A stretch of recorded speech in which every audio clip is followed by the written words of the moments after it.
Sam, are you okay if we go ahead and start? I am. Okay, we'll go ahead and call the meeting to order.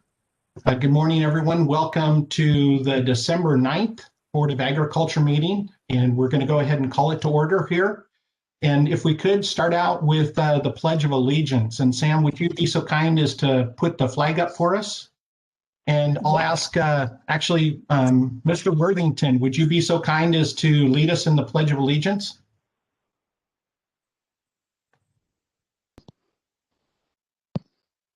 Absolutely. Everybody ready? Yeah, hold on one second. Holding.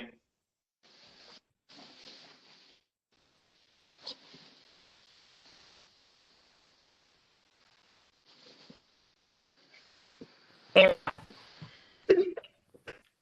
All right, I pledge allegiance. I'm not seeing the flag, Sam. Oh, there we go. All right. Okay, I pledge allegiance to the flag of the United States of America and to the republic for which it stands, one nation, under under God, indivisible, with liberty and justice for all. Thank you. A little on the clunky side, but thank you very much. I appreciate it, Woody. And so what we're going to go ahead and do is take roll. And as I said, I'll just call out your name if you would just let me know that you are here. First one is Dr. Spratling. And that was got it here. I see you. Mr. Dufrina, Tim Dufrina. Here. Thank you. Charlie Frey. Here. Woody Worthington. Here. Paul No.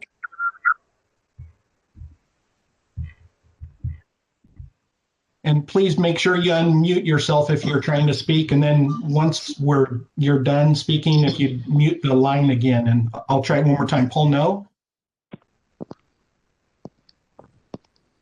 All right, we'll put him down as absent for now. Pete Paris.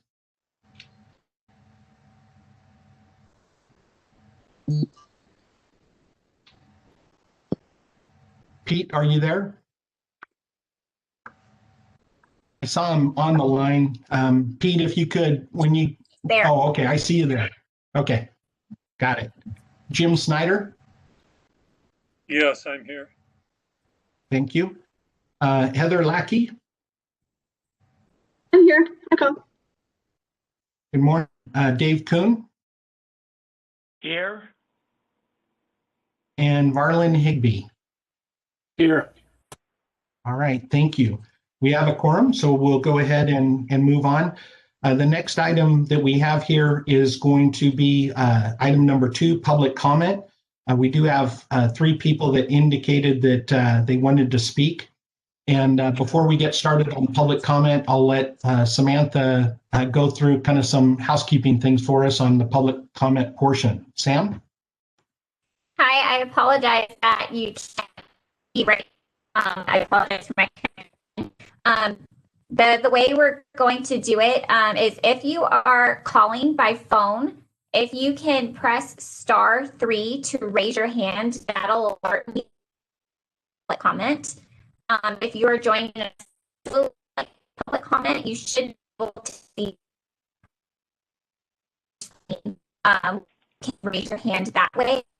Able to call on you, just so we can work in an orderly fashion. Also on the line, you can pressing it again to mute yourself back, and also put your hand down. So, now, Okay, what we'll go ahead and do is the first one that I show was Trevor Newhouse with Hevia Biological Laboratories. Trevor, would you like to speak? Yes, certainly. Good morning. Thank you, Mr. Anderson, and thank you everybody else on the agriculture. Through okay? Yes, sir. Yes. Okay. Well, okay. Thank you, Samantha. Well, just to jump in, this is my first time presenting, so let me know if you have, jump in with questions. But this issue involves like our firm's client. I'm an attorney, and our firm has a client named Hygieia Biological Laboratories. They're an animal vaccine manufacturer that just wants to bring to market a drug that's very important. It's not a drug, rather, it's a vaccine that is intended to stave off epizootic bovine abortion disease and stave tens of millions of dollars in the cattle industry for Nevada, California, and Oregon. They've been licensed by the USDA and they've been approved by Dr. Mitchell, your state veterinarian. However, the issue that I'm here today to address is that for some reason, it's not entirely clear, your state pharmacy board, not your farm board, but your pharmacy board, particularly Council Miss Courtney Lee, has gotten involved and dictated that Hygieia requires a pharmacy wholesaler's license as a manufacturer of animal biologics that will be sold in Nevada. And she's wrong. The way it works, I'm sure many of you likely know, is that the Virus Serum Toxin Act of 1913 gave federal authority to distribution regulation of animal biologics and carved out specifically animal vaccines from drugs. And the USDA, through APHIS, and more specifically through Center for Veterinary Biologics, grants nationwide licensure for safety, efficacy, and also commerce, intrastate and interstate distribution of these vaccines. Now, we've got authority that we've sent out to Miss Ott and also your state veterinarian. I'm happy to distribute a memo on this to whoever would be interested. But there's some disagreement about whether the USDA, which is found at 9 CFR 101 through 118, can preempt the laws that the state pharmacy board are trying to promulgate. They rely on FDA laws, which are, Ms. Lee explains as a division of the FD&C Act, which she's right, but the FDA specifically says at its website, so that's the easiest way to cut to the chase, that it does not regulate animal vaccines. The USDA regulates animal vaccines exclusively. And before I bore you with too much more law, let me just read you a one sentence from the Federal Registry about APHIS and the purpose that has been upheld by federal courts several times in challenges on this similar issue. APHIS, which is USDA, does not agree that states should be allowed to add various restrictions based upon a need to protect domestic animals or the public health, interest, or safety. Any restrictions other than those which are necessary to address a local disease condition should be federally imposed so they are uniform nationwide. Okay, these statements have been found by federal court as appropriate and within the scope of authority granted to it by Congress in issuing that statement seeking to preempt state law that otherwise regulates commerce of animal biologics. Now, what we first thought was Ms. Lee was trying to tell us that she was just requiring Hygieia to have a wholesaler's license for commerce, which is still wrong. But what she's explained is it's actually so that they can make sure the vaccines that are being distributed in Nevada are safe. And that's just Mr. Newhouse. Yes, go ahead. Your 3 minutes are up, so if you could go ahead and wrap it up for us, please. Let me wrap it up. So see, let's put it another way. What I've explained is that animal vaccines are not drugs. The state pharmacy board cannot regulate them. Only the agricultural board has a say in this, which is you guys. And we'd like assistance on how to navigate this issue so that Hygieia can bring to market in your beautiful state this very important drug. All right. Vaccine, rather, not drug. Forgive me. Thank you very much. And because this is not on our agenda, we're not able to discuss it. But I'm sure that the department staff, if you've already been in contact with them, will continue to work with you on the best route forward. Thank you, Mr. Newhouse. The next one that I had was Mr. Sean Gephardt. Yes, can you hear me? Yes, sir. Go ahead. Sure, thank you. Hello, my name is Sean Gephardt, G-E-P-H-A-R-T. I was the previous Noxious Weeds Program Manager for the department, departing NDA the 1st of July of this year.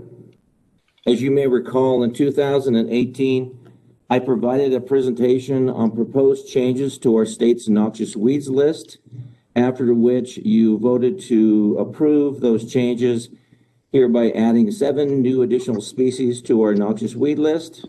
On August of 2018, the legislature adopted those changes to NAC 555010. Almost 3 years after adopting and voting to approve those changes, the statute have yet to be officially recorded in the record in statute. Since my departure, I have reached out to the LCB to inquire. I was informed that they have yet to get around to it yet. Simply, they just haven't gotten the time. I am fully aware that enforcement of approved changes does not need to be formally recorded in statute for them to be enforced. But considering these changes were adopted almost 3 years ago, I am concerned that other more pressing statute changes affecting our programs, such as the hemp production, animal disease transmission, and weights and measure services, could place our Nevada producers in jeopardy at no fault of their own.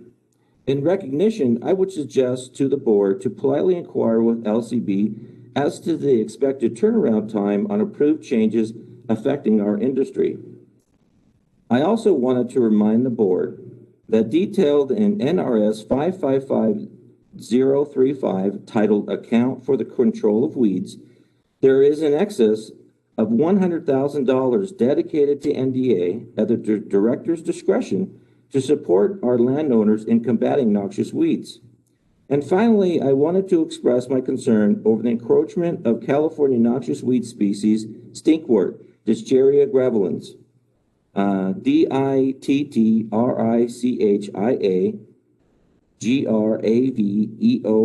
graveolens.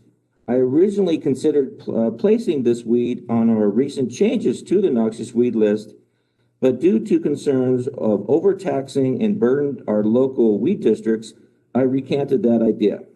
However, since my departure with NDA, I have been able to conduct statewide surveys in California and see it moving much rapidly than expected.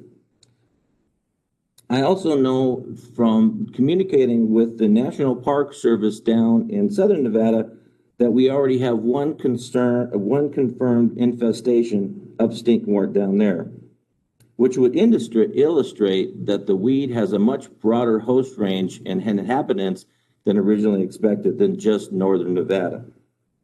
I want you to be aware of this weed for future consideration, since in my departure and there's nobody in that current seat. So again, the weed is stinkwort, and thank you for your time.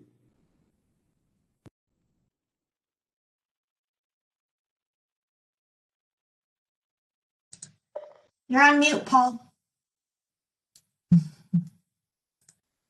Boy, I said all kinds of philosophical things too, and you missed it. No, thank you very much. I appreciate your comments, Mr. Gephardt. And I do have Doug Busselman, but I noted that you wanted to speak at the end of the meeting, public comment. Is that correct? I had signed up for both before and after. Okay, then please go ahead, sir. Okay, thank you. For your record, I'm Doug Busselman. I'm the Executive Vice President of Nevada Farm Bureau. Today, I want to share our organization's policy position covering the Board of Agriculture and its composition. Nevada Farm Bureau advocates changes in NRS 561.055, which establishes the composition of the Board of Agriculture to create a better representation on Nevada's current agricultural industry. Nevada Farm Bureau requests input on all board appointments. Yesterday, while reviewing the pre-filed bills for the 2021 Nevada legislature, we came across a bill draft that caught our attention. SB 54 seeks to revise provisions relating to the State Board of Agriculture. The proposed legislation deletes one of the positions of the current law covering cattle, as well as specific appointment for a sheep producer, and makes the language to be 2 members who are actively engaged in livestock, basically taking the current representation of animal livestock from 4 to 2. 1 member who is actively engaged in dairy production is maintained. 1 member who is actively engaged in general agriculture is maintained. 2 members who are actively engaged in growing crops at least one of which is a specialty crop harvested by mechanical cultivation. They are spelled out to hold seats on the Board of Agriculture. One member who is actively engaged in the control of pests keeps that seat. One member who is actively engaged in the petroleum industry still has a seat. One member who is actively engaged in nursery stock still on the Board of Agriculture under this bill draft. New to the board would be one member who is actively working in the field of supplemental nutrition distribution. I don't know for sure what that might mean because until we read the bill for the first time yesterday, we didn't know that any of this was being considered. Another new slot is for a member who is actively engaged in food manufacturing or animal processing. I'm not too sure how many of you on the Board of Agriculture were involved in the discussion about this bill, or maybe were even aware that such a change was in the works, with the department working to remodel those who are supposed to be involved in providing guidelines to the department. From a Farm Bureau policy perspective, we could be open to discussion, but as has become a common theme, we have not been brought into a discussion of that type. We appreciate having our once-a-month opportunity to meet with the director and have had 3 of those meetings over the past few months. We specifically asked about what the legislative plans were for the coming legislature, and at no time do I recall there was being mention made of a change for the makeup of the Board of Agriculture.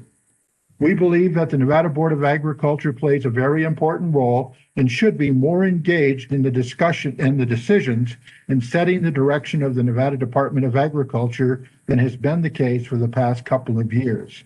Thank you for this time. Thank you, Mr. Busselman. I appreciate your concerns and your comments, and I'm sure we'll be hearing more about it during the director's report here. We're going to go ahead and move back to you, Sam. Have you received any other public comment requests? I am scrolling through and I don't see anyone else right now. Okay, and I guess before we close this item, I will just ask one more time, is there anyone in the public that wishes to speak?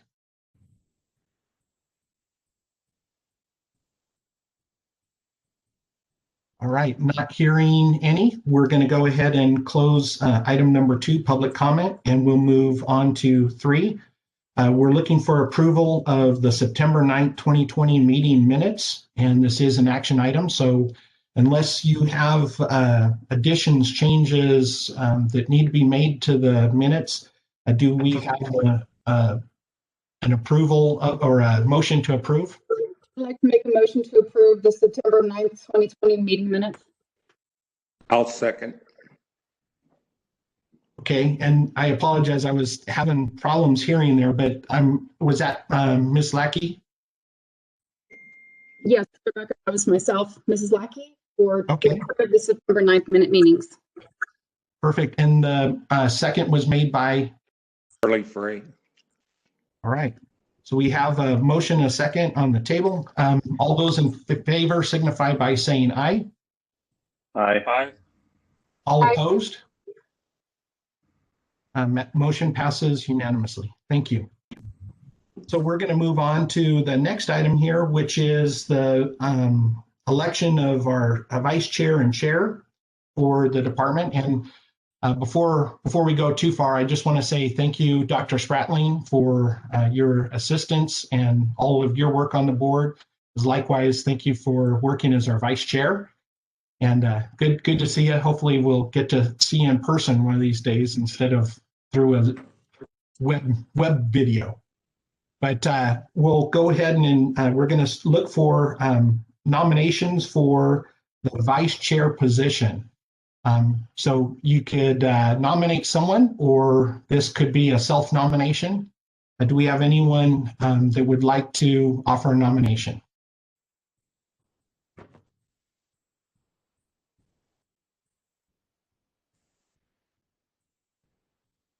All right.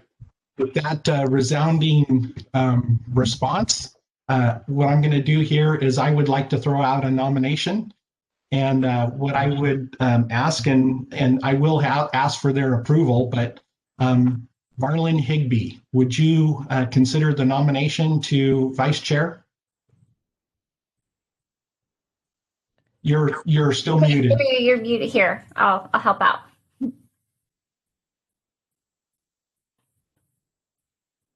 You're still muted. Still muted.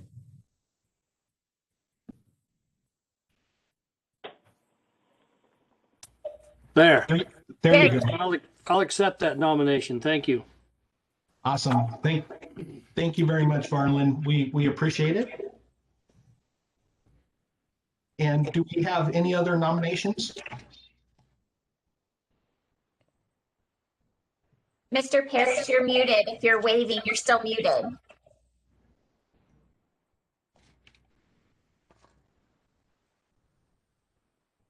Nope. There. Nope.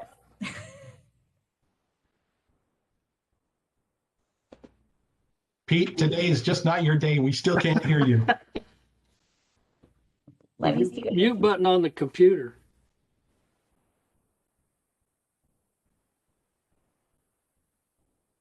I think he is at our office. I think he's joining by phone too. Okay. If you're on the phone, hit *6. *6.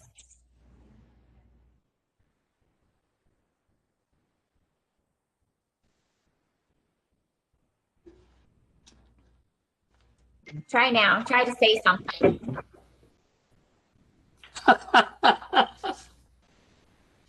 I think that means he just give up. That I'm looking for phone numbers. I think he's looking for a phone. could he call in on his cell phone? There you go. And I apologize for the delay, but since this is the election of officers, I would like to hear what Mr. Parrish has to say. So please bear with us for a few moments here till we get him on the line.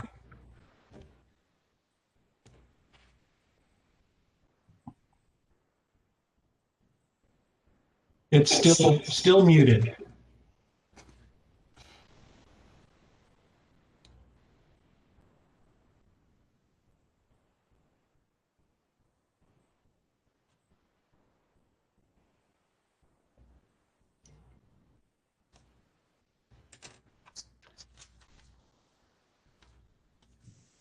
Sam, could you call them there and see if you could walk them through it? Yeah, I'm trying to unmute all of my phone numbers too, just in case. Okay, thank you. I see him calling. People calling in.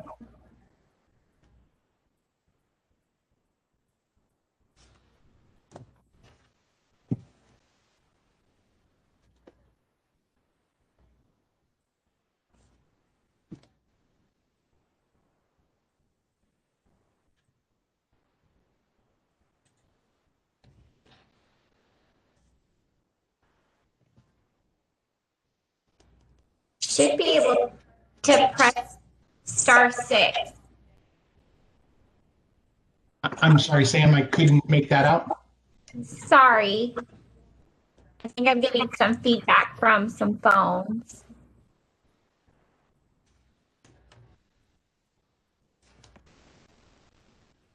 Did he leave me? Oh, no, he's right there.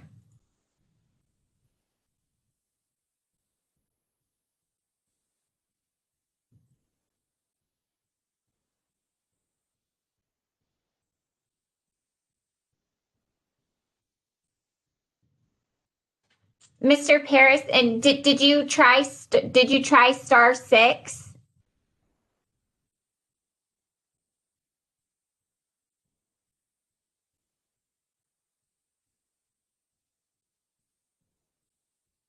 You can chat with me in the chat box too.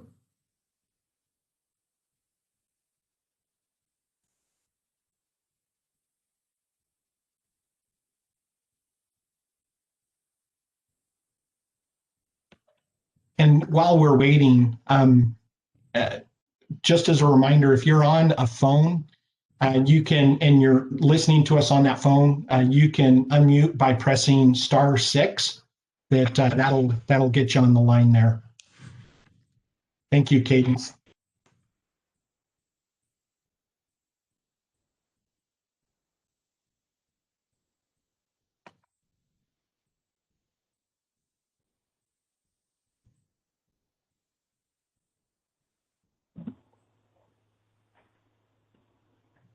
Oh, I, This is Paul No down in Las Vegas. Just wanted to let you know I was in on the meeting. Oh, perfect. Thank you, Paul. We've got you down for joining us. Thank you. And Sam, do you have Pete on the line? not yet.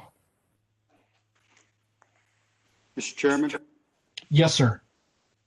I just talked to Pete on the phone, and he said he only had a question. It wasn't a nomination. He wants to know how we're able, without the new appointments for your and my positions, how can we nominate somebody for the chairman and vice chairman? That's his question. I guess we need to get our legal help here. Do we have our DAG on the line? You do. Brandy Mooneyhan for the record. Good morning, Mr. Chair. Good morning. And are we stepping out of bounds by the way that we're proceeding this morning? No, Mr. Chair. I'll look up the statute and let you know, but there is a statute that allows board members to continue in their positions until the governor has appointed a replacement. So you can proceed this morning. You continue in your spot until your replacement is appointed. Okay, thank you very much. And Pete, hopefully that answered your question. If you could give us a thumbs up if you're okay for us to go ahead and move to a vote, Mr. Paris. Pete?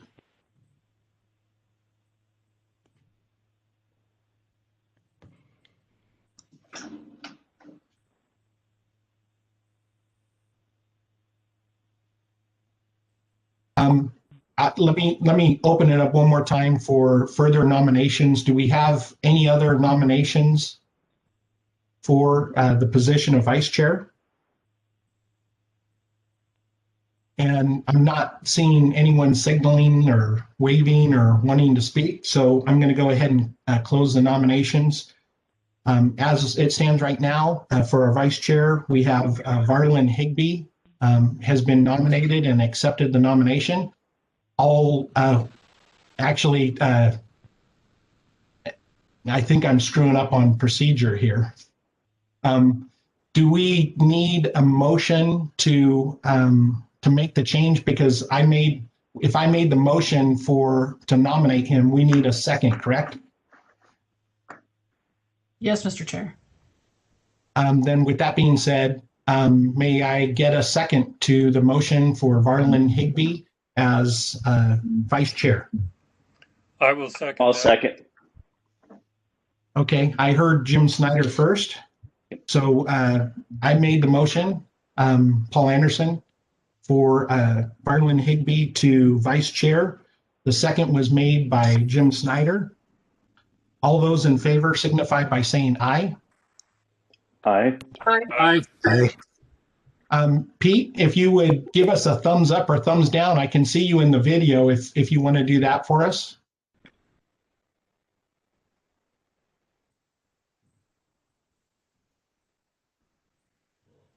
Okay, we're gonna go ahead and accept that as passing unanimously. So Varlin Higbee, congratulations, you're now our vice chair.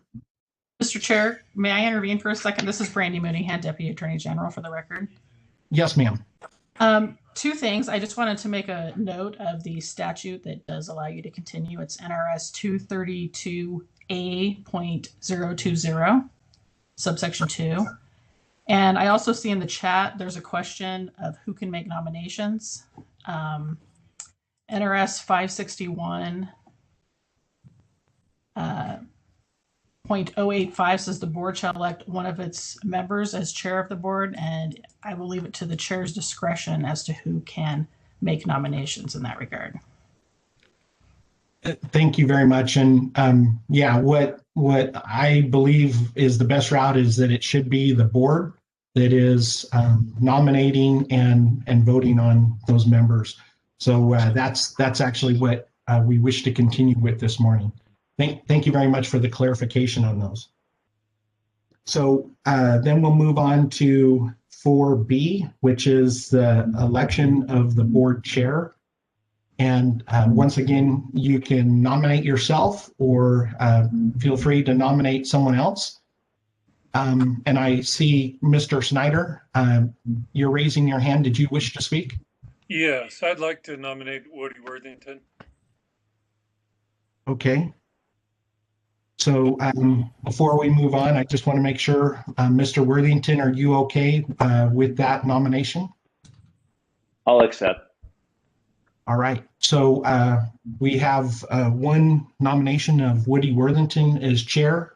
Do we have any others that would wish to nominate someone or nominate themselves?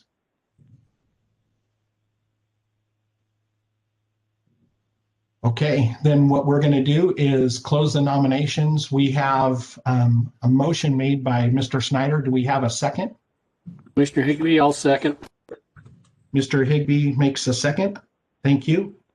And all those in favor signify by saying aye.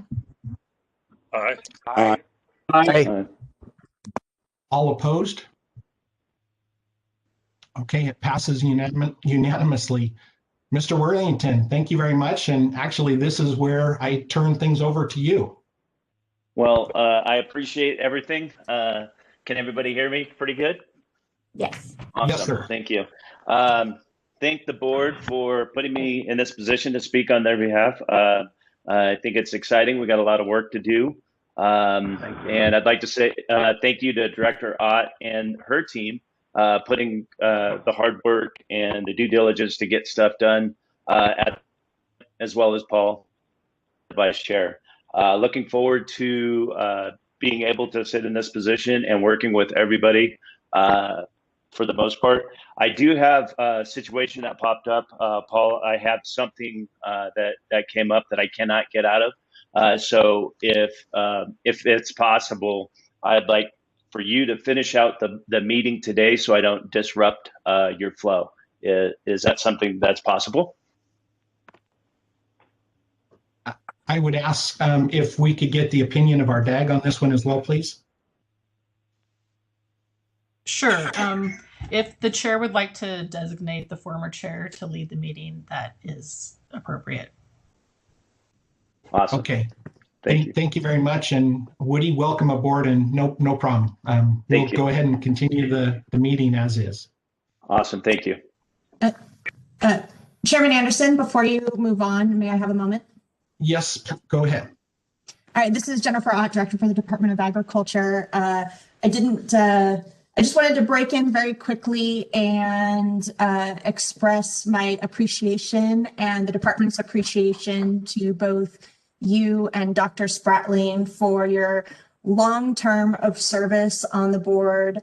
If I may direct my comments to Dr. Spratling, I have appreciated so much the conversations that we've had over the last couple of years. And I know that even prior to my appointment, the experience and the input that you have provided, not only the board, but the Department of Ag, especially in your areas of expertise. And we just really so appreciate you, and the industry appreciates you. And now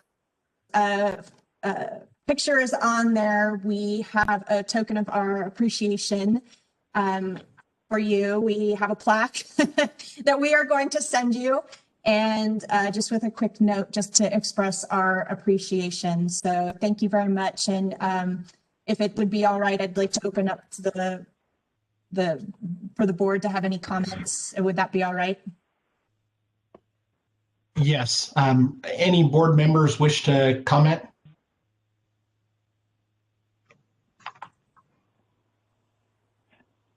I would just echo Mr. Snyder. Go ahead, Jim. I would like to echo what Jen has said. Thank you very much. It's been a pleasure working with you, Boyd. Yes, this is Commissioner Higbee. I just Just a great thanks to you and Dr. Spratling for the time you've spent here and the leadership that you've shown. It's greatly appreciated, and the knowledge that and the historical knowledge that we're going to lose from losing you off this board will be tough to fill those holes. And just know that you are greatly appreciated, and your wisdom has meant a lot to me. Thank you. Thank you, Varlin. And I know, speaking for myself, and I've got a feeling that Dr. Spratling would say the same, that if we can ever be of assistance to board members, the department as a whole, industry, we'd be more than happy to help in any way we can. And any other comments? Yeah, Pete Parrots, can you hear me? Pete, and we can hear you now. Go ahead, Pete. Okay, well, hopefully I'm back on if you can hear me again. I missed everything from when you first started the meeting, which is fine, I guess. But anyway, on my part, I want to thank you and Boyd for all that you guys have done and all the mentoring you've done to me when I first got on the board. And definitely going to miss you guys there. So anyway, have a good time afterwards. Thanks. Thanks, Pete. And were you able to hear who it was that is the new chair and vice chair? Were you able to hear that part of it? I was completely cut off other than the video and seeing people talking. I have no clue what went on from the time I asked to ask a question and I relayed the question to Boyd, and I don't know what any of them answers were.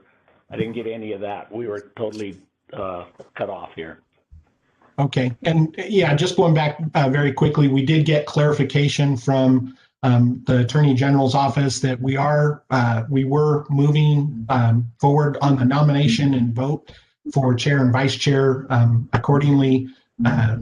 Everything met up with NRS statute, so we were good there. So your new vice chair is Varlin Higby, and the chairman is Woody Worthington. All right. And I thought I heard someone else. Is there someone else that wanted to make a comment?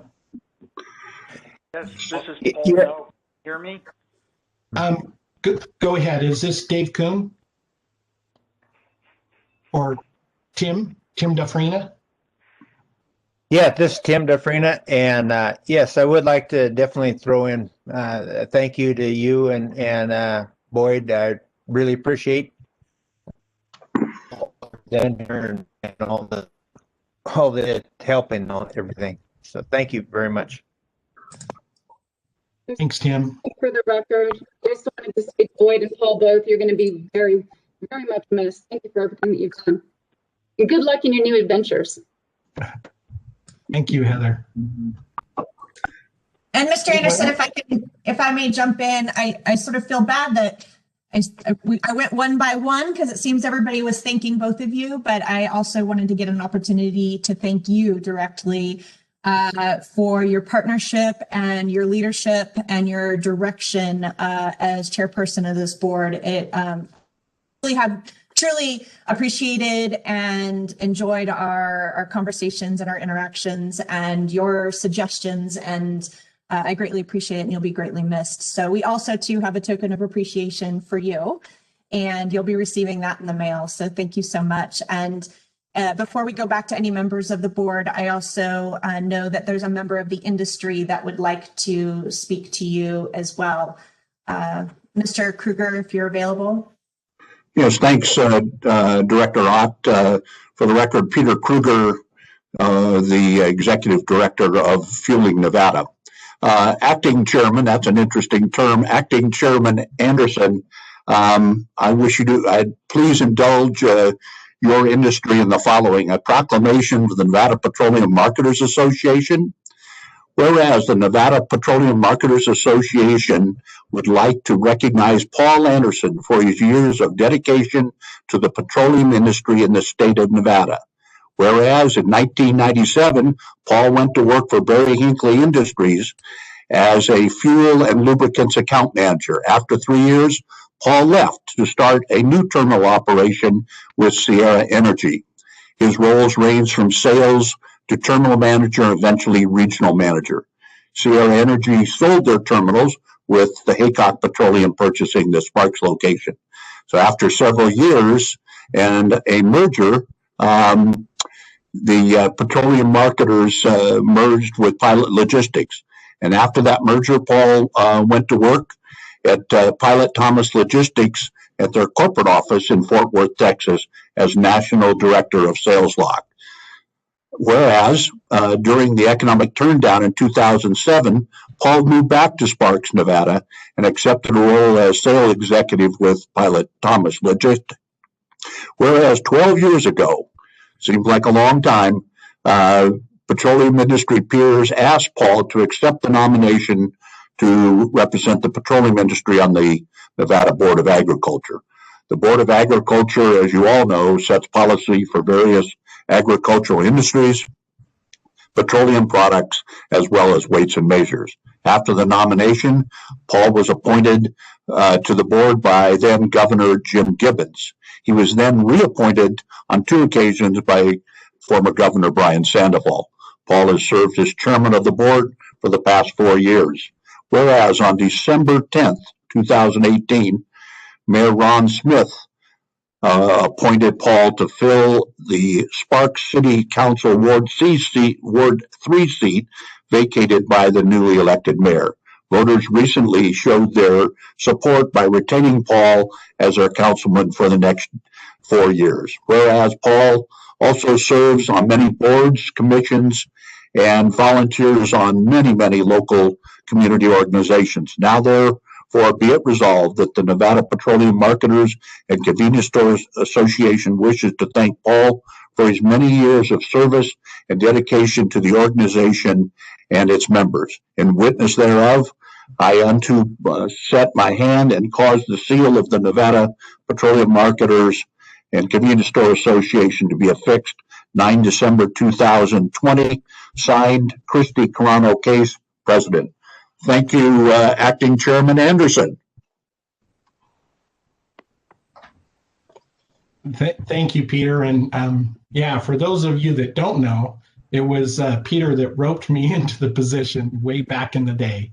He and a couple others approached me and said, I've got a great opportunity for you to learn more about agriculture. So yeah, thank you very much, Peter. Especially bees. That's right. All right. Any other comments before we move on? Yeah, Paul. Yes, Jim. I wanted to thank you and tell you what a great job I think you've done as chairman. And you know, I know you've put in a great deal of time and you run the meetings with skill and congeniality, and I appreciate that. Appreciate knowing you.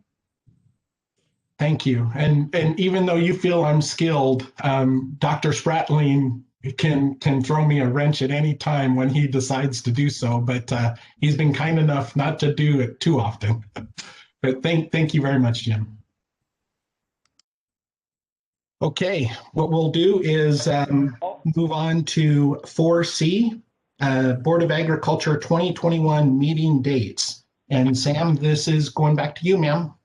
Yes, hello. On the agenda, we have listed the dates for the next meetings for 2021. We have March 9th, June 9th, September 8th, and December 8th. And these dates are subject to change depending on what happens with the legislative session coming in. So we'll make sure to make everybody aware, and we'll continue. So go ahead and put these dates in your calendars for now, and I can send an email later just verifying those as well. All right, thank you, Sam. This is not an action item. We're not voting on dates. We're just discussing them at this point. But do we have any questions or concerns, or are we good to move on from the board?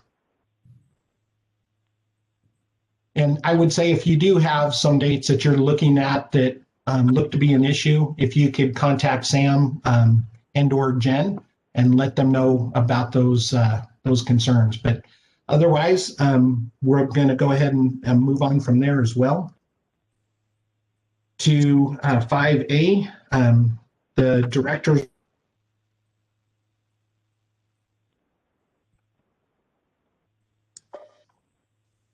Thank you so much. This is Jennifer Ott, Director for the Department of Agriculture. I have quite a few items here on our list, and so I'm going to just go briefly through the report that you have, the attachment that you have as part of the board meeting. We are, over the last 3 months, we are still we're still continuing to work on funding for the food and ag sector, continuing to watch the CARES stimulus packages and wrapping up our CARES funds, which I'll actually go through under item B in the COVID-19 section. But much of the activities of the department have been surrounding some of the items that we've talked about, updating NRS and NAC, which again, I'll address more in depth in other areas. And then of course, working on the department budget. We have all seen the press release issued by the governor about the economic situation coming up over the next couple of years and the anticipated 12% general fund reduction for fiscal year 22 and fiscal year 23. And so we have made some suggested reductions to our general funds. I hesitate to share anything today because they have not been accepted yet by the governor's finance office. We're still waiting to hear back. But again, as in with the reductions we were asked for fiscal year 21, the main priority of the department was to not reduce any positions. We wanted to make sure everybody remained in their jobs. And we were able to do that again this year with a 12% reduction suggestion. And so as those become more final, we'll certainly share the effects of that with the board. As you'll also see on the report, attending, several meetings as the director, Sagebrush Ecosystem Council, and this was also the season for the online NASDA meetings and tri-national accords for looking at the new trade agreements with Mexico and Canada. So it's been quite a busy fall, but it's I think that things are moving in a great direction. So Acting Chairman Anderson, is there any questions that anybody might have before I move on? Let me open up to the board. Do any of the board members have questions for Director Ott on her report?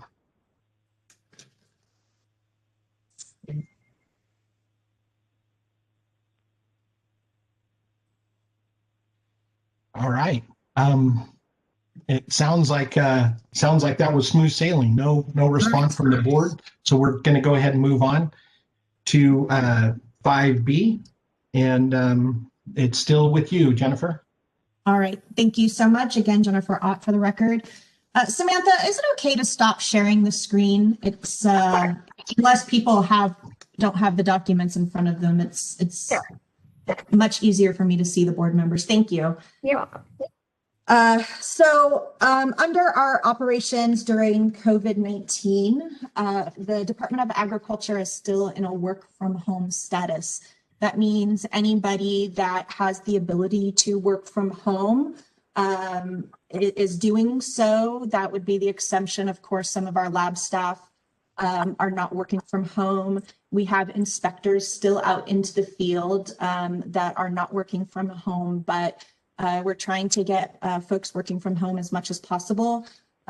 Since March, we have had the opportunity to improve our infrastructure such that, that our staff are able to take computers home and the like. So, which has really helped with the operations and the safety of the department. Our inspectors, we have adjusted in every single division operations for the inspectors. We are being very selective and cognizant of safety and issues with contact with the public when selecting the segments to inspect. So We're focusing on more outdoor inspections. If there's indoor inspections, we have to make sure that there's, safety standards in place, not only to protect our staff, but to protect our customers and our industry. And so we have been going along pretty well, I think, all things considered. I hate to say that it's smooth, because this kind of during pandemic times, nothing is really smooth, but we've gotten much better at it. We're trying to address questions and any concerns or complaints as quickly as possible. That was harder earlier on when we were transitioning to a work from home, but we have been able to improve the lines of communication quite a bit. And so, we don't know when we will be back in the office.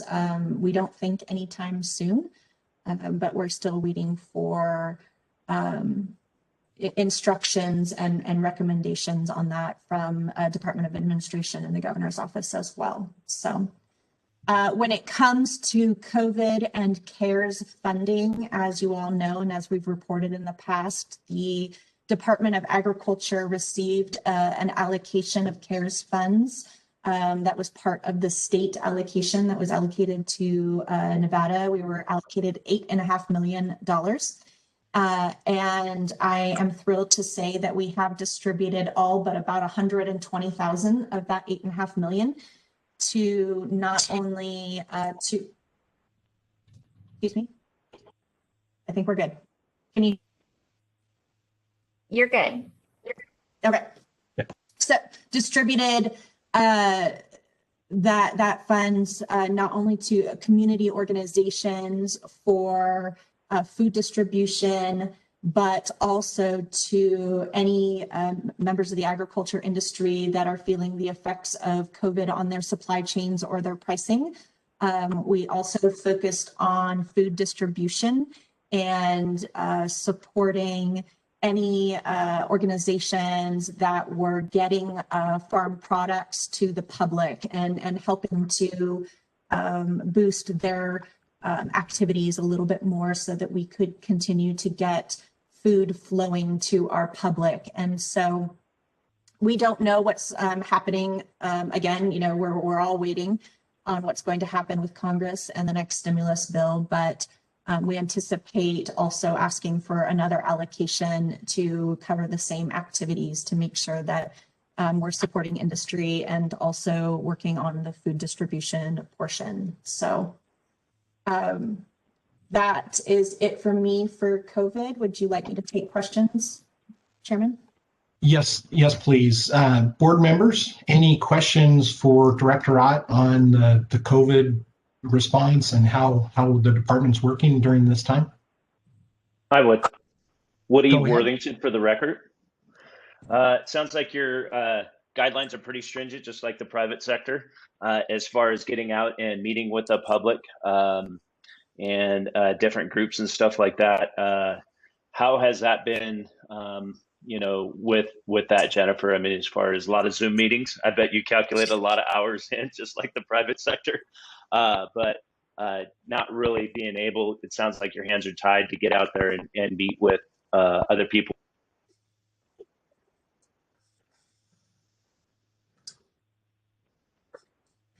Yes, so we're not doing a whole lot of traveling, not a whole lot of in-person meetings, very few in-person meetings. Again, for the safety of our employees, we do a lot of Zoom meetings, offer a lot of Zoom meetings. Not everybody wants to meet on Zoom anymore. Some groups have chosen to wait until we can meet in person, or meet in person without masks, actually. So yes, I mean, we're really, doing the best we can to reach out and touch base with the various groups, but yeah, it's not easy, as you can imagine. Thank you. Any other questions for Director Ott?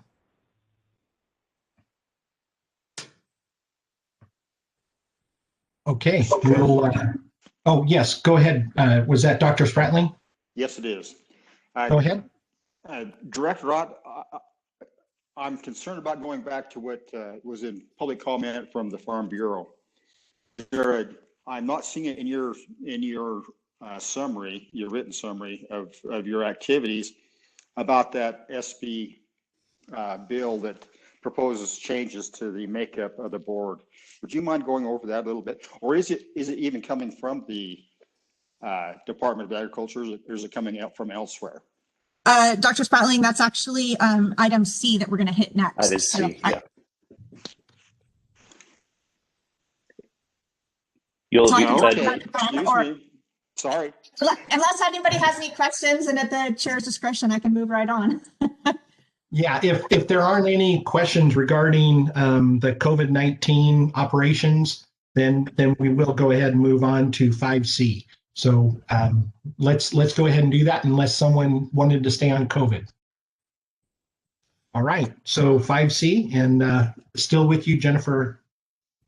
Thank you so much. So as you can see on starting on the first page of the board report, we have a listing here of all of the bills that have been so far pre-filed with the legislature concerning the Department of Agriculture. Again, I just wanted to remind you, I'm sure you all remember, but as part of our strategic plan, one of our goals was to modernize our statutory and regulatory framework. Oftentimes that's fairly boring. It means, adding language into our statutes that allow us to email invoices instead of using an envelope and a stamp. Sometimes it's, something that's more of industry interest. And so here you have a listing of what has been pre-filed. The item that you are and what we have talked about in the past individually is SB 54, and that is changes to the Board of Agriculture. So as the department was reviewing all of our regulations and statutes and various conversations that I've had not only with those in government, but industry members as well, is that, taking a look at our board makeup and how our board representation doesn't necessarily match our board or our department's operations and responsibilities. And so this is an attempt to have the board positions reflect what the department operations are. Part of your attachments that you'll find on the website is the language for SB 54. You can also see SB 54 on the legislature's website. And so you can see the initial language that has been presented. So, and just like I said, when we've always talked about statutes and regulations, this is not the language set in stone. This is the first idea. And as a board, if you don't like the language, you don't like how it's broken up now, or organized is probably a better word, then absolutely there's opportunities to make changes once the legislature kicks off. So, and I'm sure it seems like there's some other members that might not, or members of industry that don't necessarily like this organization either. And so, it's really in the legislature's hands at this point, and public's hands and industry's hands, and changes can be made. So.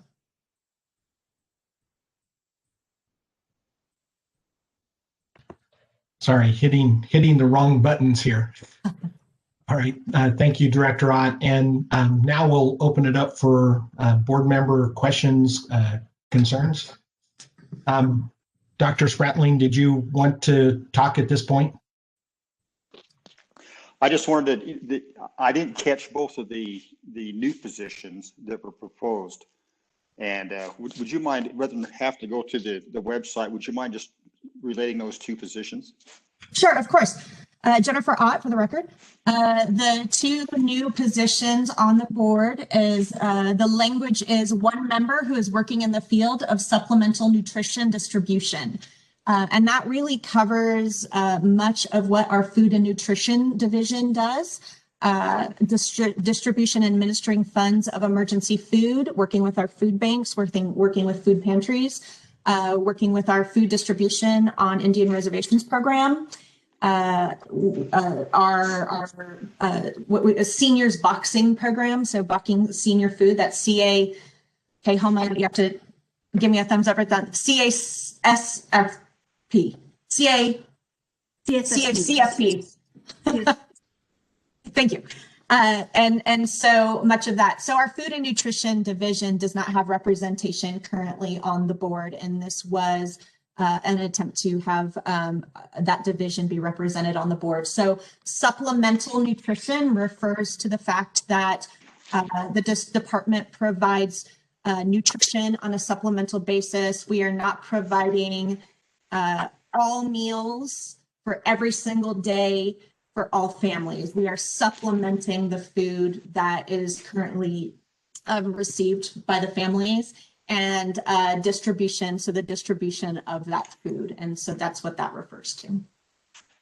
The second position is the language is one member who is actively engaged in food manufacturing or animal processing.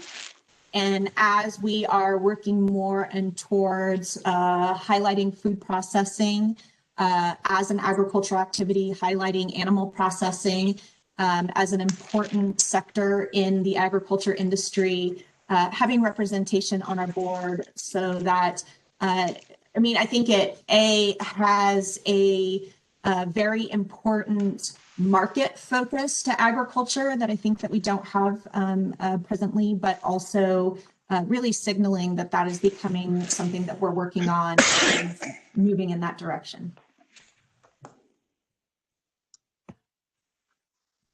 Dr. Spratling, did that cover it for you?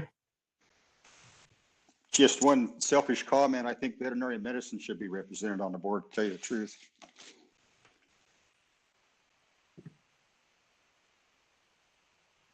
All right, thank you. And I know having you on the board was very helpful.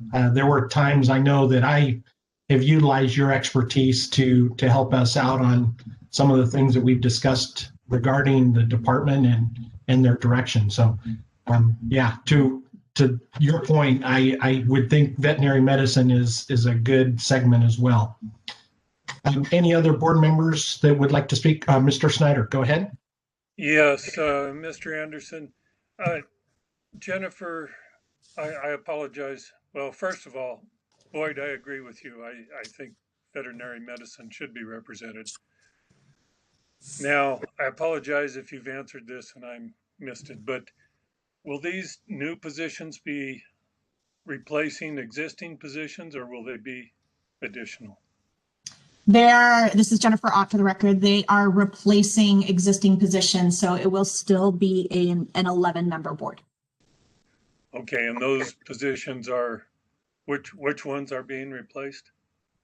So the language, so maybe Sam, are you able to bring up this document?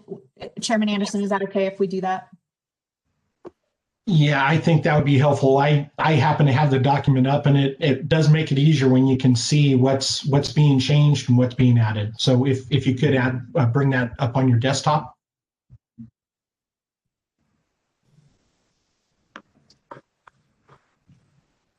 Can you see it? Yeah, so if you could scroll down Page kind of 2 from section 1. There you go.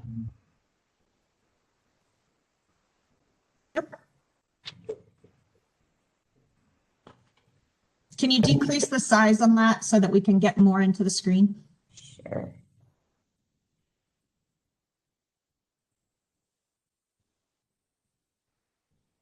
Can the board members see that okay? Yes. Oh. There we go.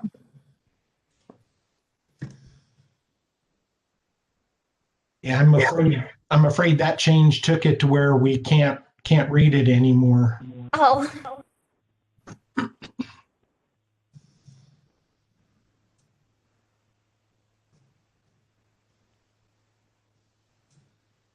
About now. You might want to go back. I think, did you do 75%? We might want to go back to 100% and then I'm at 100. and then we'll just scroll down to it. There you go. Can everyone see that okay?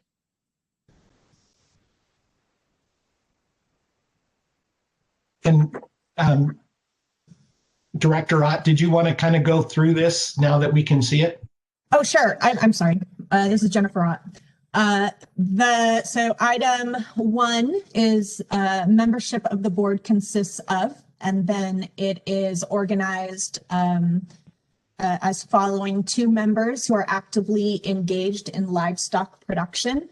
And if you notice that we, the idea to remove language on range or semi-range was also to broaden the potential livestock production that we were able to basically pull from as board members. And so that was the point on that. 1 member who is actively engaged in dairy production, 1 member who is actively engaged in general agriculture, 2 members who are actively engaged in growing crops, at least one of which is specially crop harvested by mechanical cultivation. That's language from the previous language. It's just in a different place now. That's why it's blue. And so it equaled out the, so there's 2 members in livestock, 2 members in crops. 1 member who is actively engaged in the control of pests that currently exist, 1 member who is actively engaged in the petroleum industry, and 1 member who is actively engaged in raising nursery stock. Those are all remaining.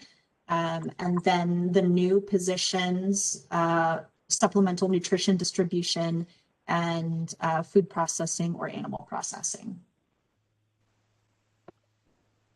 Okay, thank you, Director. I do have one question, and maybe this is somewhere that I just haven't seen it. Is there a definition for specialty crop so that we understand what falls under that category? This is Jennifer Ott. Yes, there is a definition. It's a federal definition by USDA of specialty crop. Okay, thank you. Any other board members, do you have any questions about this and what it's looking like as far as the suggested makeup of the board? Yes, I do. Oh, okay. First, I thought I heard Jim speak up first. Go ahead. Yes, Go ahead, Jim. What is the reason for having a harvested by mechanical cultivation there? What crop or crops would that be looking at? This is Jennifer Ott, and to be honest with you, that was language from the previous description of the board appointments. And so now's the time to talk about that if you don't feel that fits. So if you have other suggested language, then that can certainly be brought forth.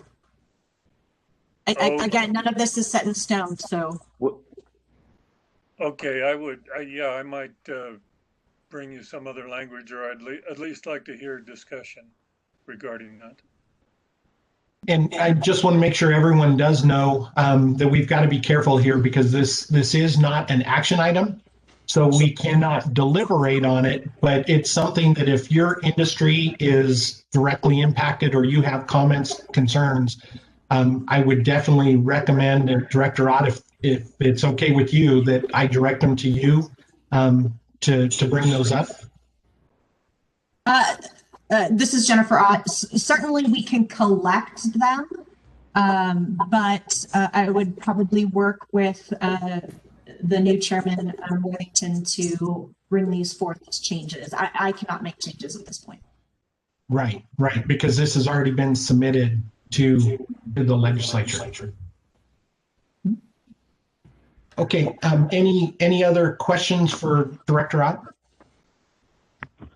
Yes, Pete Paris, I have one. Woody Worthington for the record. Go ahead, Woody. So I have a question. So what's the process in which, so the language has already been submitted for an SB, right? So where do we go from there if we need to make changes? Just for clarification on that, Jennifer. So this is Jennifer Ott. We would provide an amendment to the first committee it appears in front of. Awesome, thank you. And then I thought I heard Pete Paris. Were you trying to ask a question? Yes, I am. Can you hear me okay? Yes, go ahead.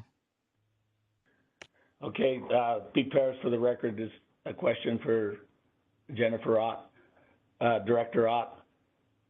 Is it showing here with the line through the sheep production? Does that mean they're going to eliminate the sheep position?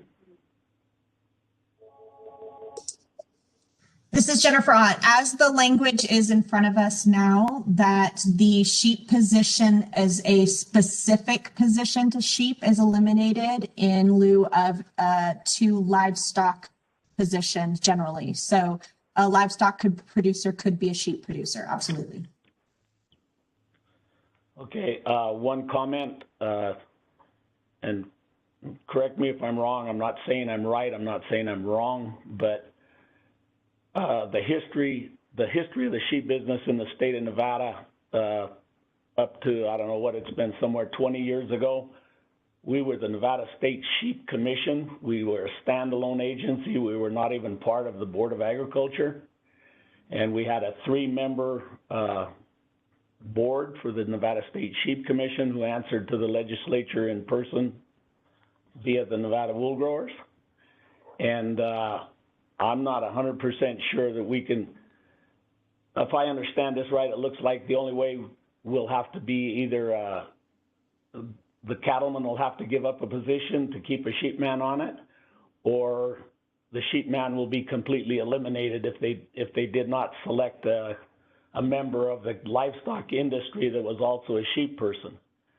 So I'm pretty sure this is going to put people at odds against each other. Between the cattlemen are going to lose a position already, and then to lose, if they are put down to 2 and one of them becomes a sheepman, that leaves the cattleman with only 1 position, and I don't think they're going to accept that.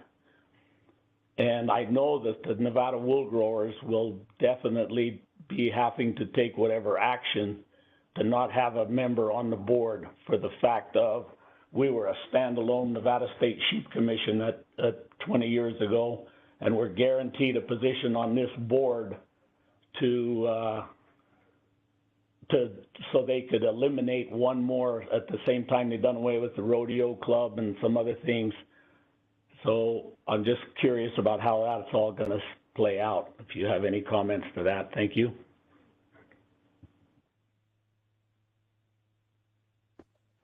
Thank you, and yeah, that is noted, Director Ott.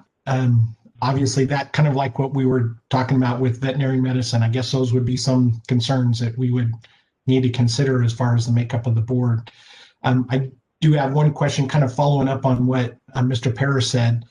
General ag, that can be livestock, can be alfalfa, whatever, right? Under that category? Yes, absolutely. Okay.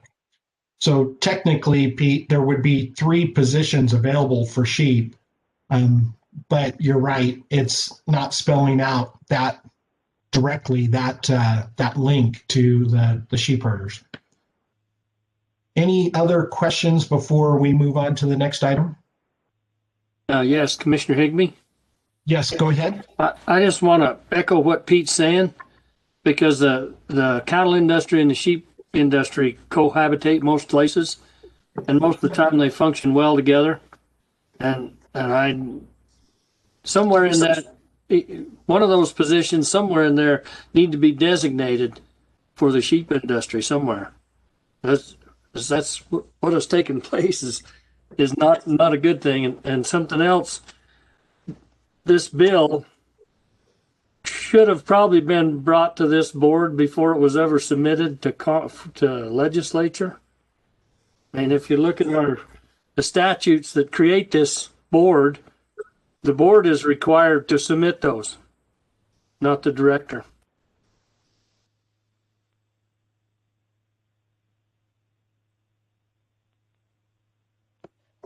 All right. Thank you, Mr. Higbee. Any other questions? Yeah, yes, this is Tim DeFrina. Yes, go ahead, Tim. Yeah, I couldn't hardly hear, but I understand that it's already been submitted and the language is, how would we go about changing the language, and or can we even change the language? I couldn't hear Director Ott there very well. Yes, this has been submitted to LCB, and it's actually been assigned. What's the Senate bill number? This is Jennifer Ott, SB 54. Thank you. And so, yes, it would be one that I would say work with your department here, as well as industry, if you've got concerns about the direction, to make sure that as it moves through the legislative process, that the voice of industry is being heard. And excuse me, I wasn't quite done. So who submitted this? Did this come from the governor's office, or who submitted this bill? It was submitted by the Department of Agriculture. Oh. Okay. Okay. Any other questions before we move on? Yes, Paul. Yes, go ahead. This is Jim Snyder. I agree that sheep should still be represented. I don't know. I'm sure the cattle people would not want their representation to be diluted, but somehow I would like to see representation for sheep also.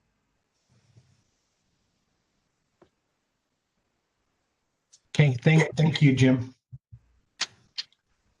Another call for questions or comments?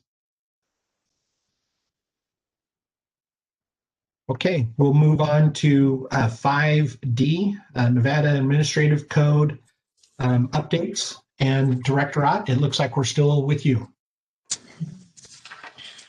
Thank you so much. So this is Jennifer Ott, for the record. On page 3 of the director's report is a recap of the regulation changes that we have been.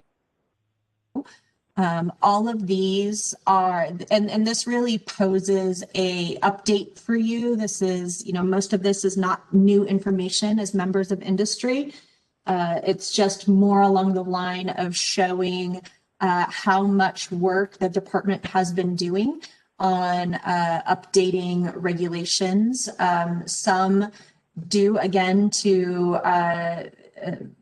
outdated language, but others due to working with federal agencies, that federal languages has been updated, and so we need to update our regs to reflect, or to address fee changes that have been discussed with the industry. And so I just included these as a part of the update so that you had the most up-to-date information as of last week when this was posted. And so if there was any questions, I'd be happy to take them. Most of these has either been, the initial language is we're going for surveys for small business impact statements. We're holding workshops. There's 2 that we're about to go to hearing on. And so I just wanted to give the board an update on the regulation changes, because there has been a lot of them. And before we go to questions, I just want to say thank you for the work that you and the entire staff have been doing on this, because there are a lot of outdated sections to the NAC that pertain to Department of Agriculture, and this is doing a great job. I know just in our industry, the 590 section, there are so many areas that were outdated that needed to be changed, as well as industry has changed since a lot of this. And so I appreciate what the department has done in that regard. Board members, any questions, comments on the NAC section?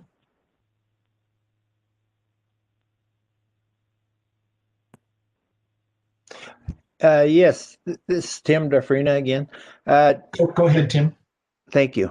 Director Ott, a bunch of these, I see they're NAC, but we're still going through workshop and everything else. Is that correct?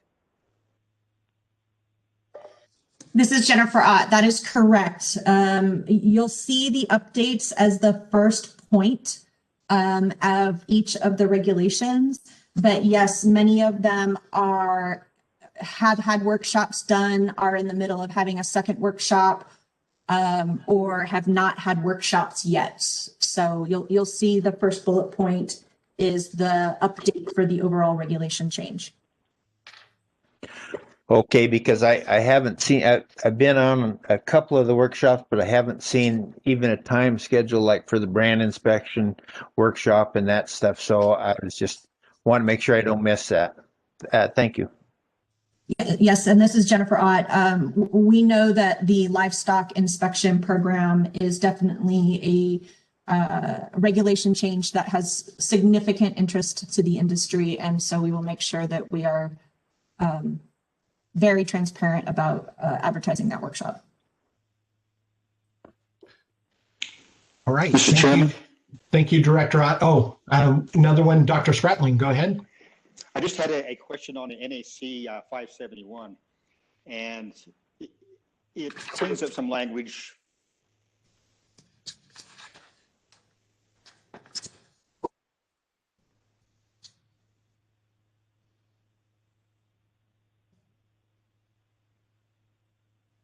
Boyd, I think we're losing you there. I heard you asking a question about NAC 571. Are you still with us? I am. Are you getting me? Yep, I can hear you. Go ahead. Okay. I'm just curious why we didn't include the compliance proposals for.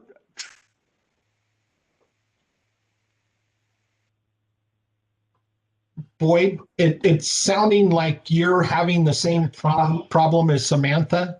When your video is on, you're breaking up and we can't hear you. But if you turn your video off, it seems that we can hear you better. Go ahead. How about this? Is that better? Yep, sounds good. Sounds good. Okay, in the chapter 571, that's the same chapter that, for the brucellosis vaccination changes, you cleaned up some language. Yeah. I was curious why you had that chapter open and why we didn't. Yep.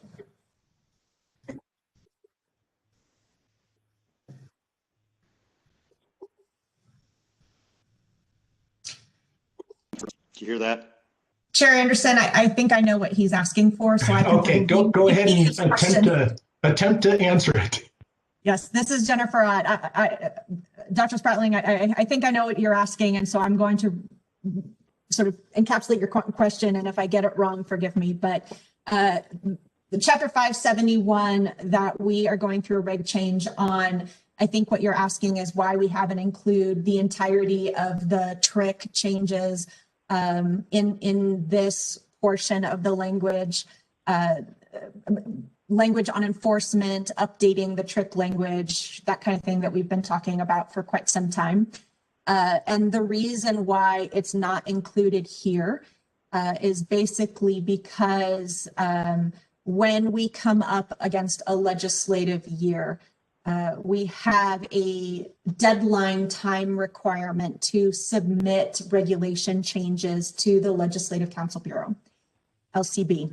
And we didn't have the language on enforcement or any other trick language just yet. We but we did want to make sure that we got that NAC in under the deadline so that if we had the opportunity to work on it and LCB was open to the changes, we would be able to continue working on it and not have to wait until after the legislative session to make any changes. What we have discovered across the department is that there has been significant backlog with working with the LCB on regulation changes across the department. And so what was a very good intention of getting these regulations in so that we may work on them and move them forward has stalled quite a bit. Really no fault to the department. And so that's why you're seeing this here. It's a regulation. We had presented some initial language. We know it's not complete, but it was our attempt to get it in under the deadline so that we had at least the option to work on it in these months, but it hasn't turned out the way we had wanted it to. So, did that answer your question, Dr. Spratling? I think. Thank you very much. Okay. That was great. Director Ott was able to read his mind. Yeah. I sure didn't hear that. So thank you very much. Before we move on, I'll open it one more time. Do we have any board members that would like to ask a question of Director Ott? All right. I'll move on to 6, animal industry. 6A is a board update from Doug Ferris.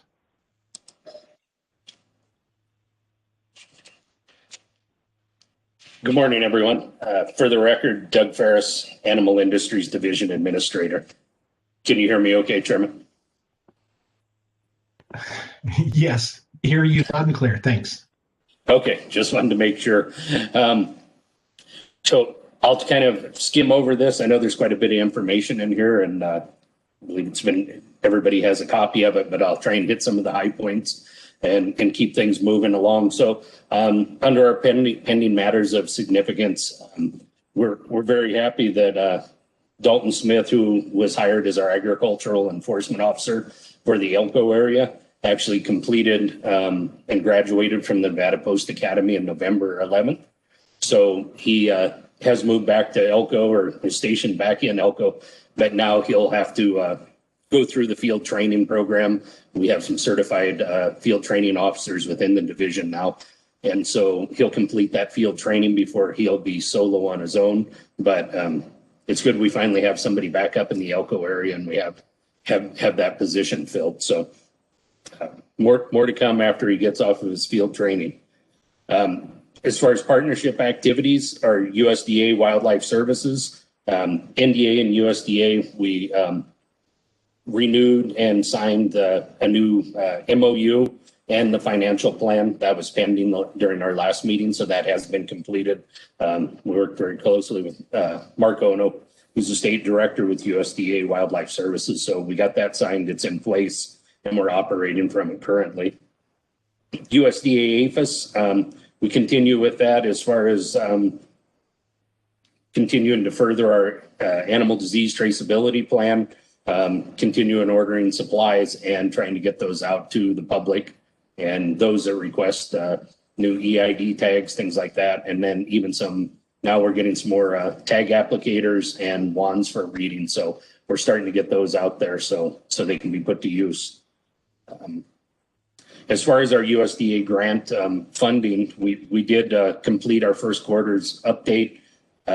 One thing that we're expecting, though, is due to COVID-19, we may have some spending shortfalls just because of everything being closed down and staff not being able to travel and things like that. I'm not sure that we'll be able to spend all that funding, but everybody that's working from home is working as diligently as they can and to continue furthering that program.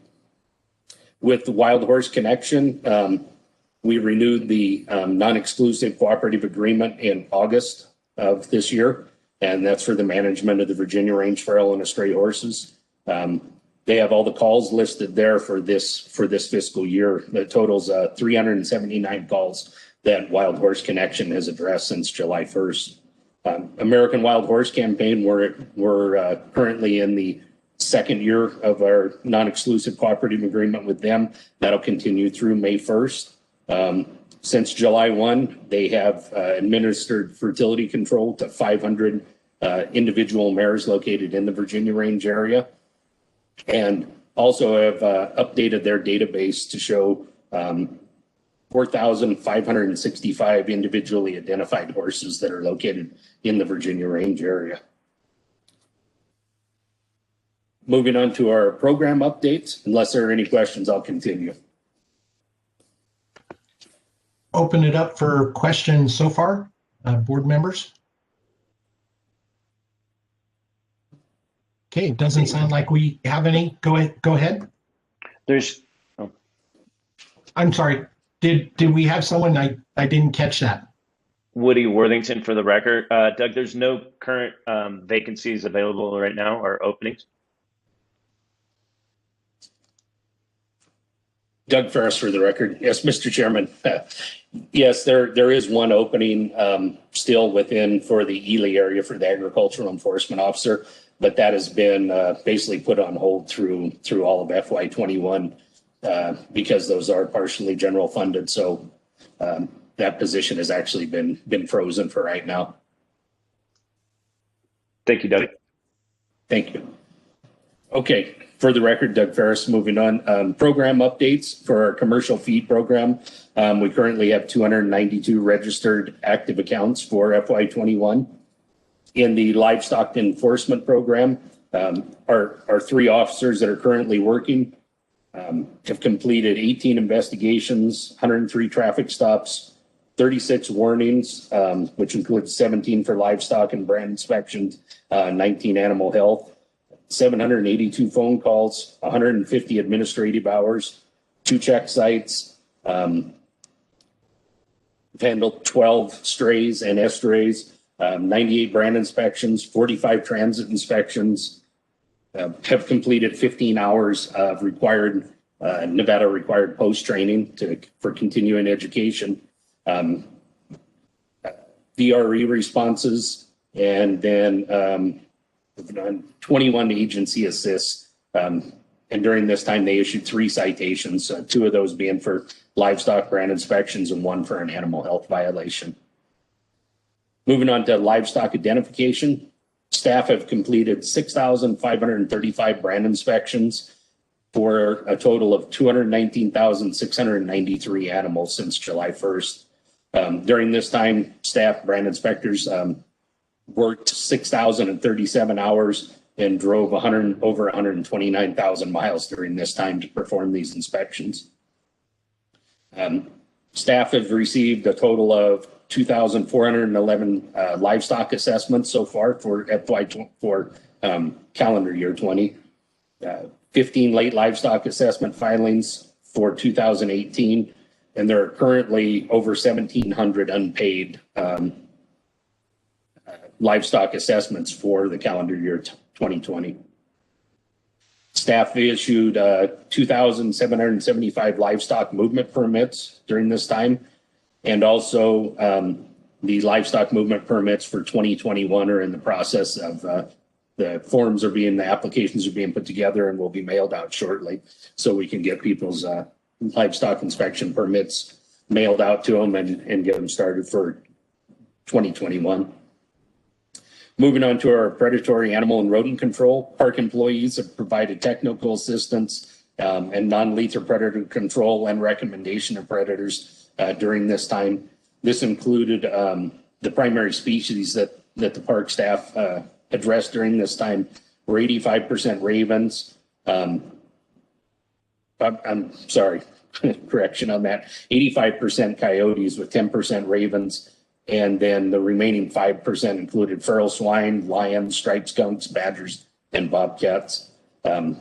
During their activities, they did pull 10 samples that were submitted off of predatory animals. And then the product losses that were verified by staff consisted of 1 calf, 52 chickens, 12 ducks, 12 turkeys, 2 goats, 216 sheep, and 10 acres of alfalfa. Also included in the losses were 7 companion hobby animals. Then moving on to veterinary medical services. The state veterinarian continues to work in coordination with the USDA APHIS veterinary service on some livestock investigations and the RHDV2 vaccination approvals and entry requirements. VMF staff have worked in coordination with industry partners, local jurisdictions regarding a recent rabies case detection in a fox in Clark County. This was significant in the fact that the last rabies case in a terrestrial mammal was in 2014. So we haven't seen that in 6 years. So this was pretty significant. This then also involved our agency working with the Center for Disease Control. And in doing this, they've asked us to participate in sequencing of other rabies positive mammals. This project will all support CDC's variant typing and enlarging their library to include more rabies variants for the Southwest. And this will continue into the next quarter and perhaps farther than that. The Animal Disease Laboratory in Sparks has performed over 3,400 procedures, totaling in excess of 14,600 tests or services for this fiscal year. And then beginning on December 1st, the Animal Disease Lab in Sparks did start accepting pooled samples. I know, speaking to our Animal Disease Lab supervisor this week, we received our first samples on Friday for this. So staff are currently running those. On last Friday, we received them, I'm sorry. And so staff are running those. That's our first test that'll be completed under the new exception of pooled testing. And then included with that was pooled testing results from other states will also be accepted by Nevada now. So that was something we weren't doing prior. We had a lot of industry input and requests to move that direction. So that's been implemented. Moving on to our dairy and processing. There's a lot here, so I'll kind of skim over it. The inspection, all the requirements were met for the dairy, meat, and poultry programs. Milk and water samples were collected and actually exceeded our frequency requirements. Inspection staff completed inspections of manufacturing and processing facilities for 62 dairy and farm inspections. 37 total equipment tests conducted, 26 warning and compliance notifications issued during FY21, and 6 complaints were received and addressed by staff. Staff have collected 389 milk samples and 102 water samples during this time. There were 2 farm ratings completed, 4 for single service ratings, and 2 lab evaluations. In September, two of our staff members from the Animal Disease Laboratory participated in the Grade A Dairy 2020 FDA Raw Milk Proficiency Program. So we'll have more staff that will be available to assist our previous staff that had that certification. Also completed a new grant application for the Association of Food and Drug Officials and Shellfish for 2021. Staff conducted retail price surveys, store checks, and investigations at 797 locations throughout southern and northern marketing areas. Annual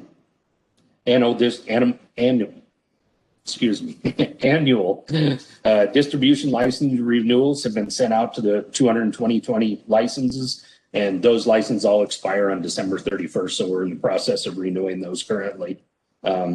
Continued projects and efforts to identify unregistered distributors, imported regulated dairy products in Nevada is continuing, and that is a priority for our audit services staff who are addressing that. And with that, I will actually, if there's any questions for me directly, Mr. Chairman, otherwise I'm for the industry impact section. This is addressing entry requirements, and so I was actually going to turn that over to Dr. Mitchell unless there are any questions for me. let's open it up to the board for some questions before we move over to Dr. Mitchell.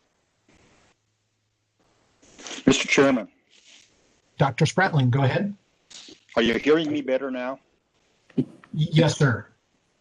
Okay. I would like to make a comment about brand inspection and the difficulties and challenges that we've had both at your department level and for the industry since the COVID situation came up. For 9 months now, the neighboring individual part-time inspectors have been the core for the brand inspection department. They've taken calls on a personal basis individually. They've stepped up with a commitment to make sure that cattle were able to move and go to market. Had it not been for that decentralized system that we had going with the individual inspectors, I really think that the industry would have suffered a tremendous loss and not being able to get cattle moved at the proper timing that needs to make the markets work. So I want to thank those individual part-time inspectors for the work that they've done and carrying the load through this last 9 months.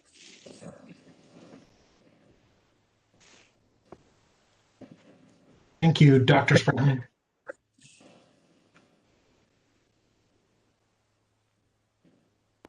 Okay, go ahead. We can move on from there. Oh, I'm sorry. Yes, go ahead. Was that Mr. DeFrina? Yeah, I just had one question too for Doug. I'm hoping, or not a question, a comment. I'm hoping that they're still looking for more inspectors up here and still trying to get that going, because this part of the state, we're awful short still. And I just want to bring that up to Doug. They've so far having a hard time keeping up with it. Thank you. For the record, well, I think Pete, were you wanting to ask a question? This is Charlie Frey. Can you hear me? Yeah, Charlie, go ahead. I think Pete, wave your hand if you wanted to speak as well. Okay. Okay. So we'll let Charlie go ahead, go first, and Pete, yeah, you can speak after. Doug, thank you very much for your presentation. You indicated there are like 184 calls on horses in the Virginia range. Were they all nuisance calls, or what? Could you just explain what those were? Yes, for the record, Doug Ferris, that would be the primary call we get are nuisance calls to the office, whether it's horses in the roadway or horses that have went into an urban area or something like that. Reports of illegal feeding of horses and things such as that is primarily what we receive at the department. Are there still a lot of horse problems on getting on the highway and problems with the traffic?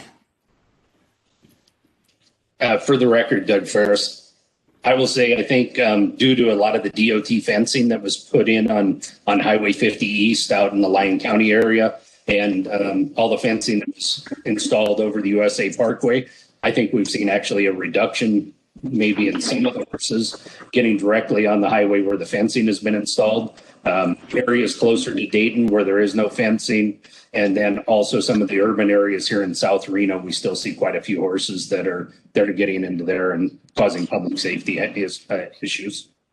Good. Thank you very much, Doug. Appreciate that. Okay, Mr. Paris. Yeah, thank you, Pete Paris, for the record. I just want to reiterate what Boyd said. The brand inspectors have been huge this fall. They've been above and beyond the call of duty. And I would also like to back up what Tim just got done saying, and listening to Doug's comments about, I forgot the actual 100 and some thousand miles, where we need more inspectors so they don't have to travel as far. We have inspectors traveling from Eureka to Jigs, 250 miles a trip just to perform an inspection. somehow that is one of the huge problems that we have in the brand department now, and raising the cost. People are traveling way too far to, we need more local brand inspectors in every area to keep up with the workload, plus to help out and control that mileage factor. Thank you. Thank you, Mr. Paris. Appreciate that comment. And if we don't have any other board member questions or comments, we'll go ahead and move on to industry impact. So we'll go ahead and turn it over to you. I guess this is where you take over, Dr. Mitchell. Can you hear me? Amy Mitchell for the record. We can hear you. Thank you. I'll just continue on the industry impact. Enforcing Nevada's animal entry requirements and monitoring that movement throughout the state became incredibly important. During the SARS-CoV-2 pandemic, during the height of the processing plant bottleneck, there was a lot of illegal animal movement occurring, and it kind of put a highlight on how important it is that we enforce the records or the laws that we do have on the books to maintain a healthy livestock industry within the state and not import disease. During this time, we continue to monitor that closely. It's also been highlighted because there are other diseases that we are worried about overseas that pose a threat. And so the SARS-CoV-2 pandemic issues really kind of were a test run for us in seeing where we need to make those adjustments and why we need to enforce our entry requirements that we have on the books already. We have regular communication with state animal health officials and other industry partners across the country, including the CDC, so we can monitor the effects of SARS-CoV-2 in animals and its effect in the livestock industry, not just in those processing plants, but also further understanding how the disease is transmitted to certain livestock. I know right now it's impacting the livestock industry with regard to the mink within the country, so we're watching that very closely. And I continue to communicate per CDC guidance with veterinarians on whether they should or should not be testing certain species of animals, whether it's indicated or needed. Again, the reduced efficiency in processing plants during the pandemic, again, focused our attention on the illegal animal movement that was going on across the country, and we were watching closely also within the state. I was in communication with other states, neighboring states, watching animal movement that we knew was occurring without CBIs, without proper permits because of the bottleneck. It seems to be more under control now, but again, focused our attention on the importance of our entry permits or entry requirements. And then animal industry staff continue to monitor and evaluate the importation and movement of animals within and across the state. This also became another issue when we focused on our custom slaughter implant compliance and inspections, making sure that if we had any illegal animal movement into the state, that it wasn't entering slaughter channels and posing a risk to public health. So it also put a focus on our meat and poultry inspection and dairy programs. All right. Thank you, Dr. Mitchell. Board members, any questions for Dr. Mitchell?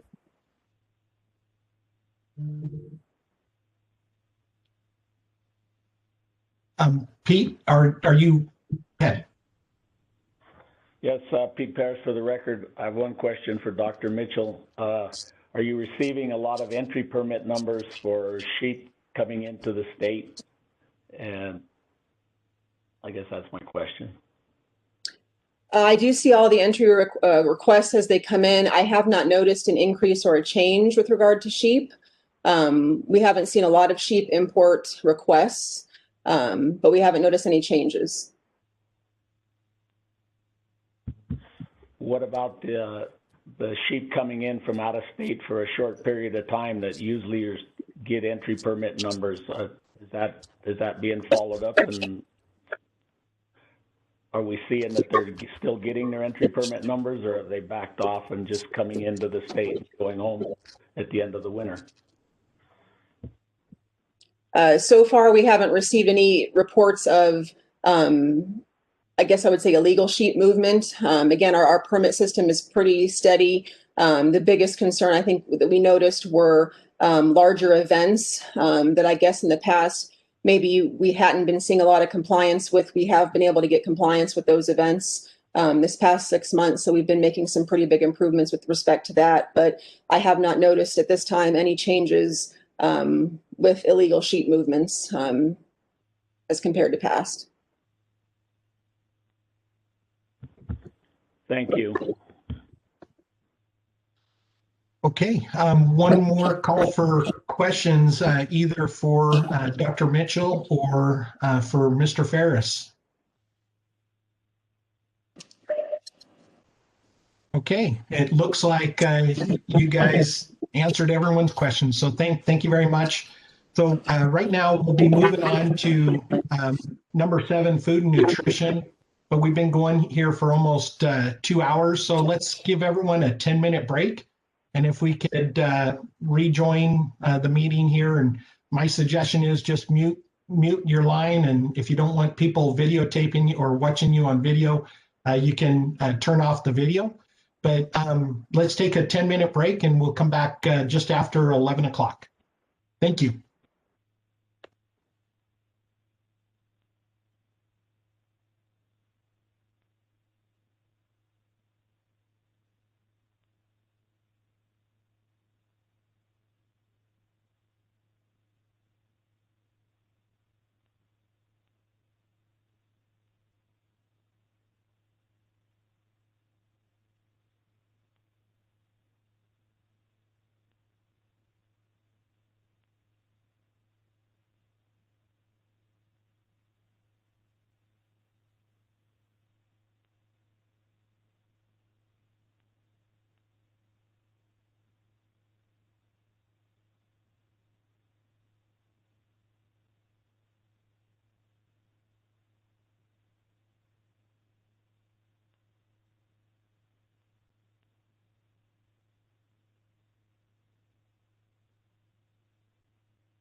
Hey, Sam?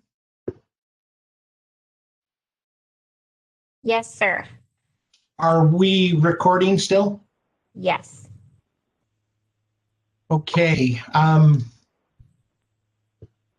Hopefully we've got everyone coming back on. I might wait just another minute here, and hopefully people can turn their video on so we can make sure we've got our quorum back. Okay, actually it looks like we've got our quorum. So we'll go ahead and restart. And as we said, we're on item number 7, food and nutrition, with the board update. And Homa, good morning, and it's all yours. Good morning. For the record, Homa Anoshapur, Food and Nutrition Division Administrator. I start with the pending matters of significance. In October, USDA released 12 nationwide waivers extending the national school lunch, simple summer options, and summer food service program through June 30th, 2020.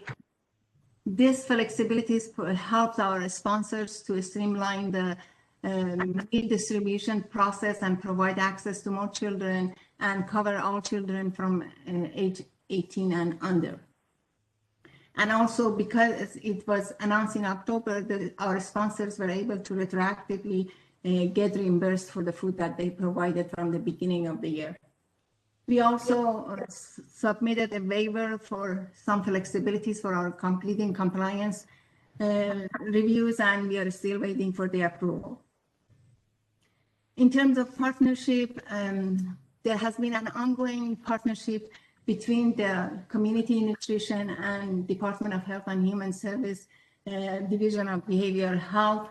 And as I mentioned in the previous updates, this is to prevent the childhood obesities, and it's an effort to provide more information and awareness of our child and care adult food program and bring more child centers under the umbrella of child and adult care food program. So we have created we developed 5 fact sheets. We put it on our website and also Division of Behavioral Health website. We have shared it with other state agencies and our partner, again, as an effort to provide more information about the program and increase participation. Also, there is a collaboration between Department of Health and Human Service and our School Nutrition Division and Department of Education for issuing the Pandemic Electronic Benefit Transfer. We call it PEBT. As a result of that, 334,000 students who were eligible for free and reduced meal were able to receive this card for the meal loss in months of March, April, and May, and they were able to receive the value of those meals. This program was supposed to expire on September 31st, but USDA has extended the deadline. Program update, our emergency food assistance program continues to distribute food to families and individuals and has been very instrumental in providing food to our families in need during this pandemic time. We are still doing it through drive-through, and this program distributes food through Food Bank of Northern Nevada and 3 Square. And to this date, we have distributed between July 1 and September 31, we have distributed 5.4 million pounds of food to families in need. As Director Art mentioned, we also got the CARE Acts, and we awarded about over $6 million to communities and food banks. The first one, Nevada CARES Community Response Grant. The 14 community organization got this award of $3.25 million to support home deliveries, expand food access and food distribution infrastructure. For the same purpose, we also awarded $3.5 million to Food Bank of Northern Nevada and 3 Square. For community nutrition, we received a one-shot funding allocation from USDA to purchase a new system for our child and adult care program and summer food service program for sponsored application claiming and meal reimbursement. We work with Collier Technology Solution, and we purchased the new system and moved everything from the old system to the new system, and we trained our staff and also our sponsors. And new system also helps us with has a compliance module for administrative reviews and accounting module for tracking our funding sources. Summer food service program.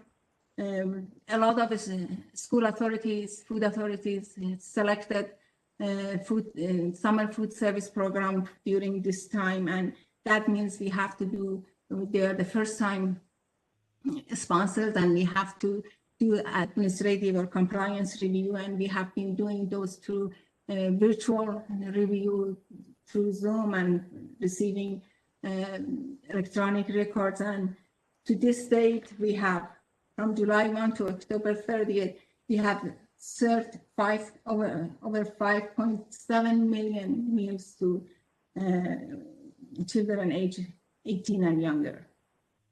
And our child and adult care program also, we are setting all the compliance reviews virtually, and we try to do the desk audit and get the information through different mode of technology. And we couldn't do Washoe Tribes of Nevada and California because they were closed, but they opened, but they're going to be closed for the winter break.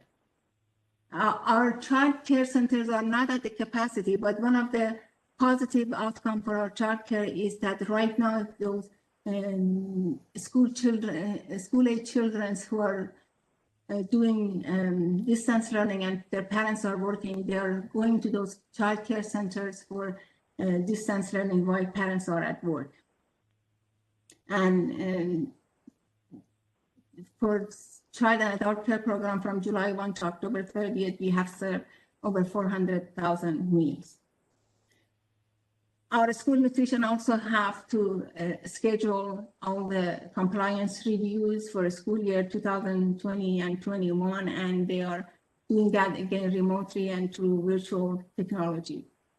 We have, USDA has released 2 grants. One is fresh food and vegetable that provides fresh produce for children, and we submitted a waiver to be able to add those fresh produce and grab and go meals that the parents are picking for lunch, and we got approval for that, and we are doing it through non-congregate and pickup service at this point. We also got a National School Lunch Equipment Assistance grants that allows National School Lunch Program sponsors to apply and receive free food service equipment up to $20,000 per site.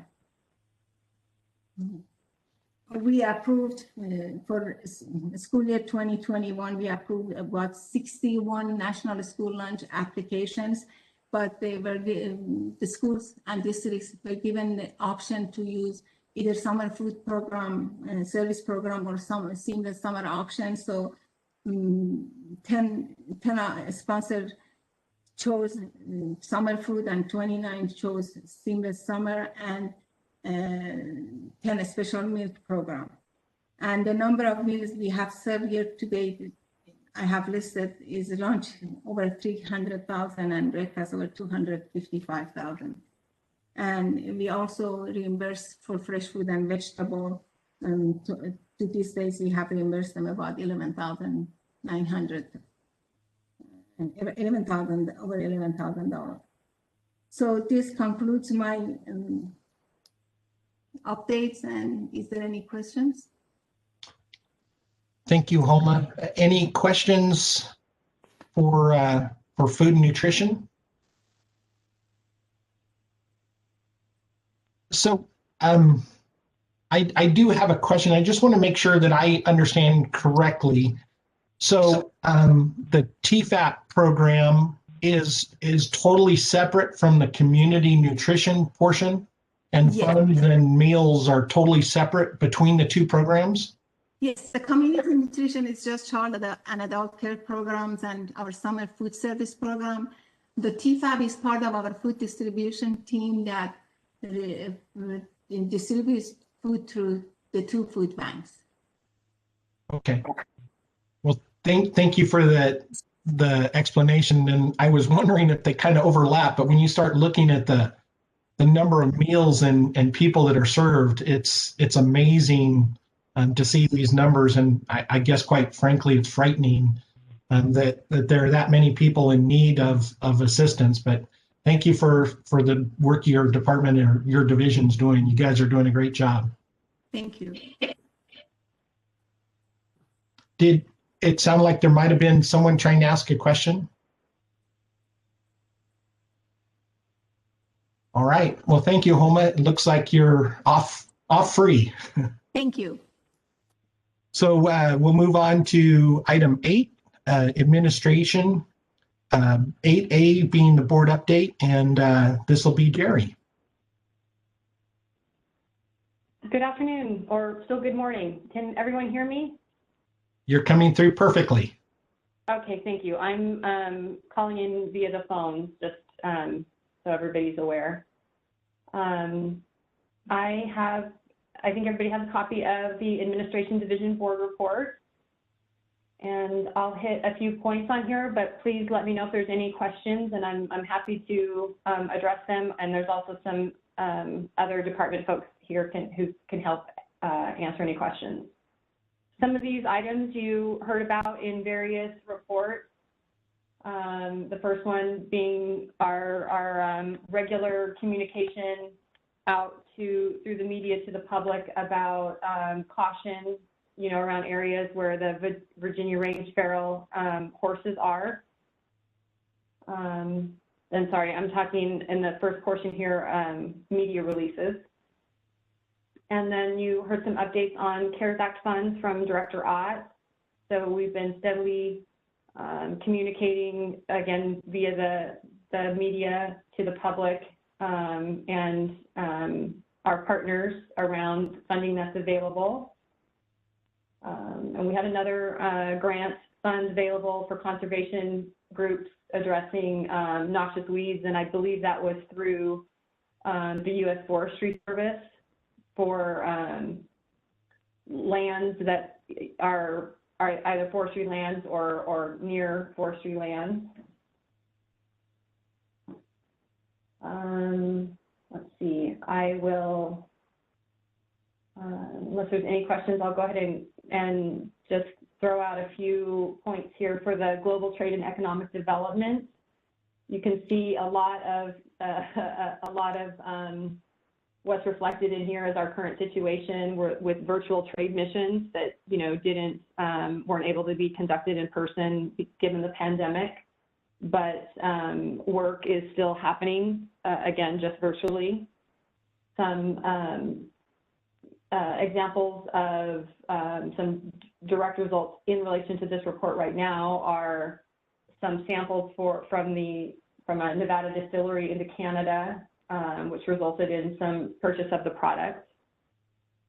And then also a virtual mission for hay producers, which also looks like it resulted in some good connection there with some potential buyers in Mexico.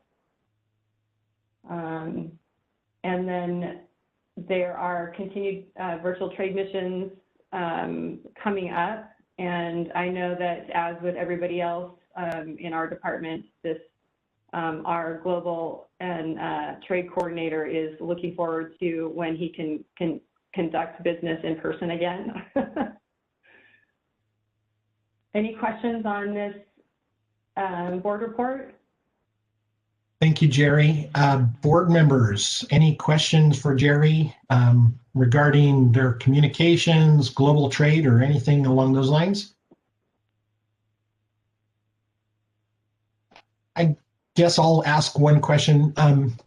How have you seen these interactions on a virtual basis, interacting with people on the global trade side? I mean, it sounds like, I mean, at least in the one case here, that it was relatively successful doing it virtually.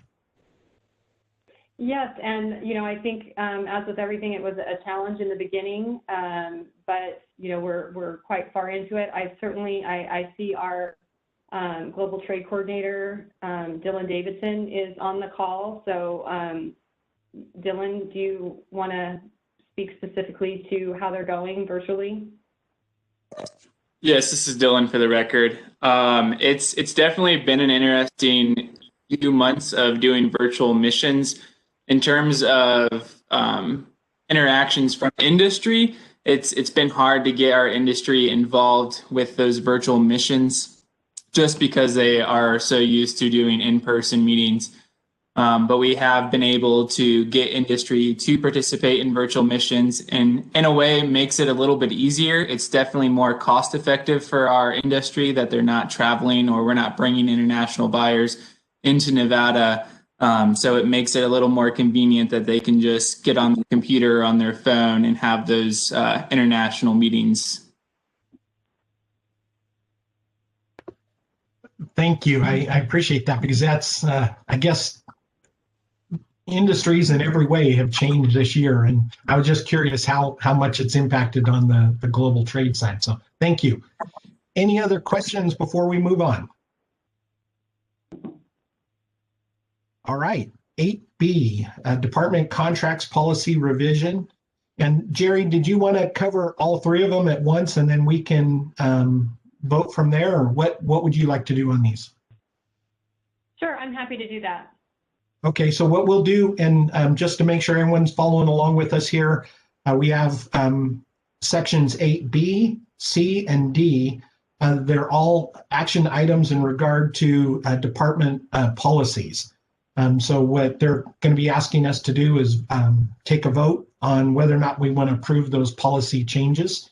So I'll go ahead and turn it over to you, Jerry. Thank you. Just as a reminder, we've been working through updating the department's policies. I think nearly every one of our policies are from 2013 and 2014. And so we've been working on updating those policies. And part of that update, if you recall, is our previous policies had our policy attached to our procedure. And because the board sets the department's policies, it would be difficult for us. It was difficult for us to update a procedure, for example, on maybe what position to route paperwork to, or how long a particular step in a procedure might take without going to the board. And so that was one of the things that we, in addition to reviewing policies and updating them, we also removed the procedure portion from the policy portion, so that we had that flexibility of those day-to-day things that the board isn't really looking to say this AA1 should do this procedure and this AA2 should do that procedure kind of thing, where really your purview is the policy. So just wanted to put that out there. The first one here is the contracts policy, and per NRS 561.105, the Board of Agriculture shall establish the policy of the Nevada Department of Agriculture, which is why these are in front of you. The contract policy shall ensure all contracts support the department's mission, are efficient and cost-effective, are transparent and equitable, and meet applicable federal and state statutes, Nevada Administrative Code, and applicable federal, state, and department policies, procedures, manuals, handbooks, directives, and systems. That statement is a little long, but we decided to add that with this latest batch, because as you all know, things change, right? There could be a new statement addition to a handbook, or something could be revised, and we just want to make sure we include the fact that we will adhere to all of these items when it comes to these policies. You'll see there's a typo on all of them, but I want to make sure I point that out. Is the policy effective date was not December 2nd. It would be today if the board chooses to approve these policies. So I have changed that on my version, December 9th, 2020. The last revised date on this one is November 6th. And there are various references here to Nevada Revised Statute and Nevada Administrative Code, State Administrative Manual. This policy replaces a previously policy dated, a contract policy number AG-2-ADM-5, dated December 3rd, 2014. And the responsibilities for all of our policies fall to the leadership team, consisting of the director, the deputy director, each administrator shall uphold the policies set forth by the Board of Agriculture. And it's applicable to this policy as well as all policies apply to all NDA staff and those who work on behalf of the NDA.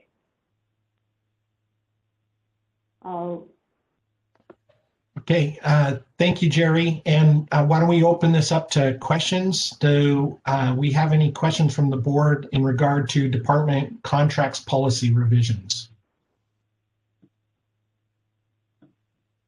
Okay, if I could just clarify once again, I believe I asked the same question of our DAG, Ms. Moonaghan. I want to make sure we're good if we can approve them all at once, or would you prefer we break out each one? Brandy Moonaghan for the record. Mr. Chair, it's in your discretion.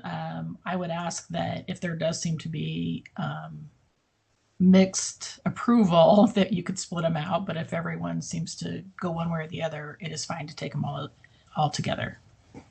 All right, thank you. So that's what we'll do is we'll attempt to do these all in one vote. So if we don't have any questions in regard to department contracts policy, we'll go ahead and keep going, Jerry, with department procurement policy. I got a question. Oh, yes, go ahead. I'm sorry, Mr. Higby. Are these contracts refer to employee contracts or contracts to the general public or contracts from companies that do sub work for you? What are these contracts? Yes, what are we referring to here?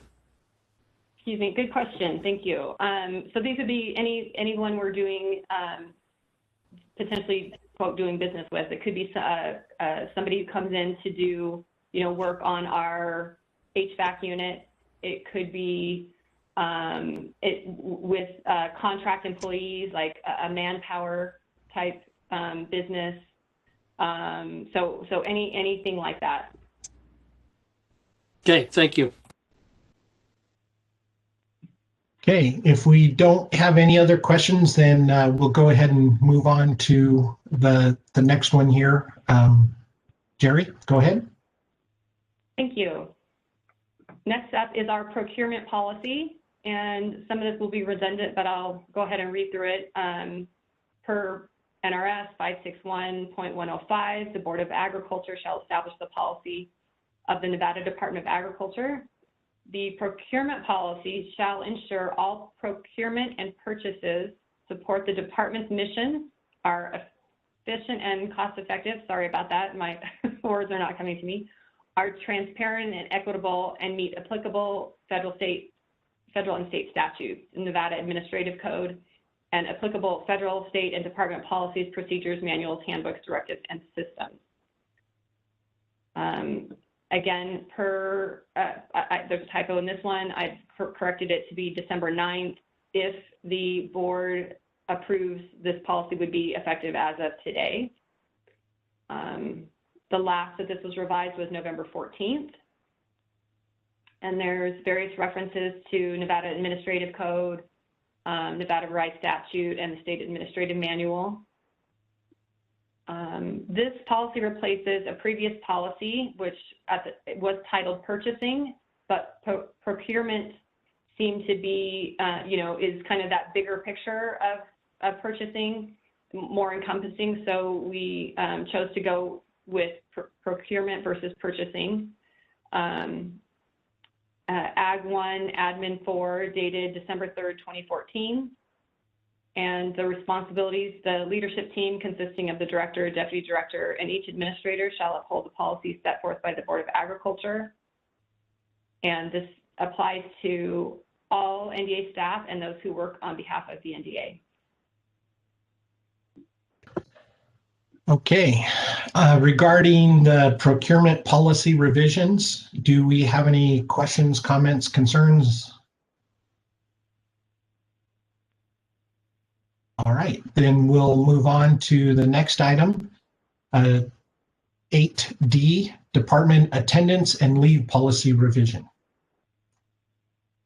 Thank you. The attendance and leave policy per Nevada Revised Statute 561.105, the Board of Agriculture shall establish the policy of the Department of Agriculture. The attendance and leave policy shall ensure the NDA's administration of employees' attendance and leave meets all applicable federal and state statutes, Nevada Administrative Code, and applicable federal, state, and department policies, procedures, manuals, handbooks, directives, and systems. Again, I've corrected this version to say December 9th, 2020, should the board approve of this policy today. Last revised was November 16th, 2020. References are below, which the majority of those are 284 NRS and 284 NAC are personnel statutes for the state of Nevada.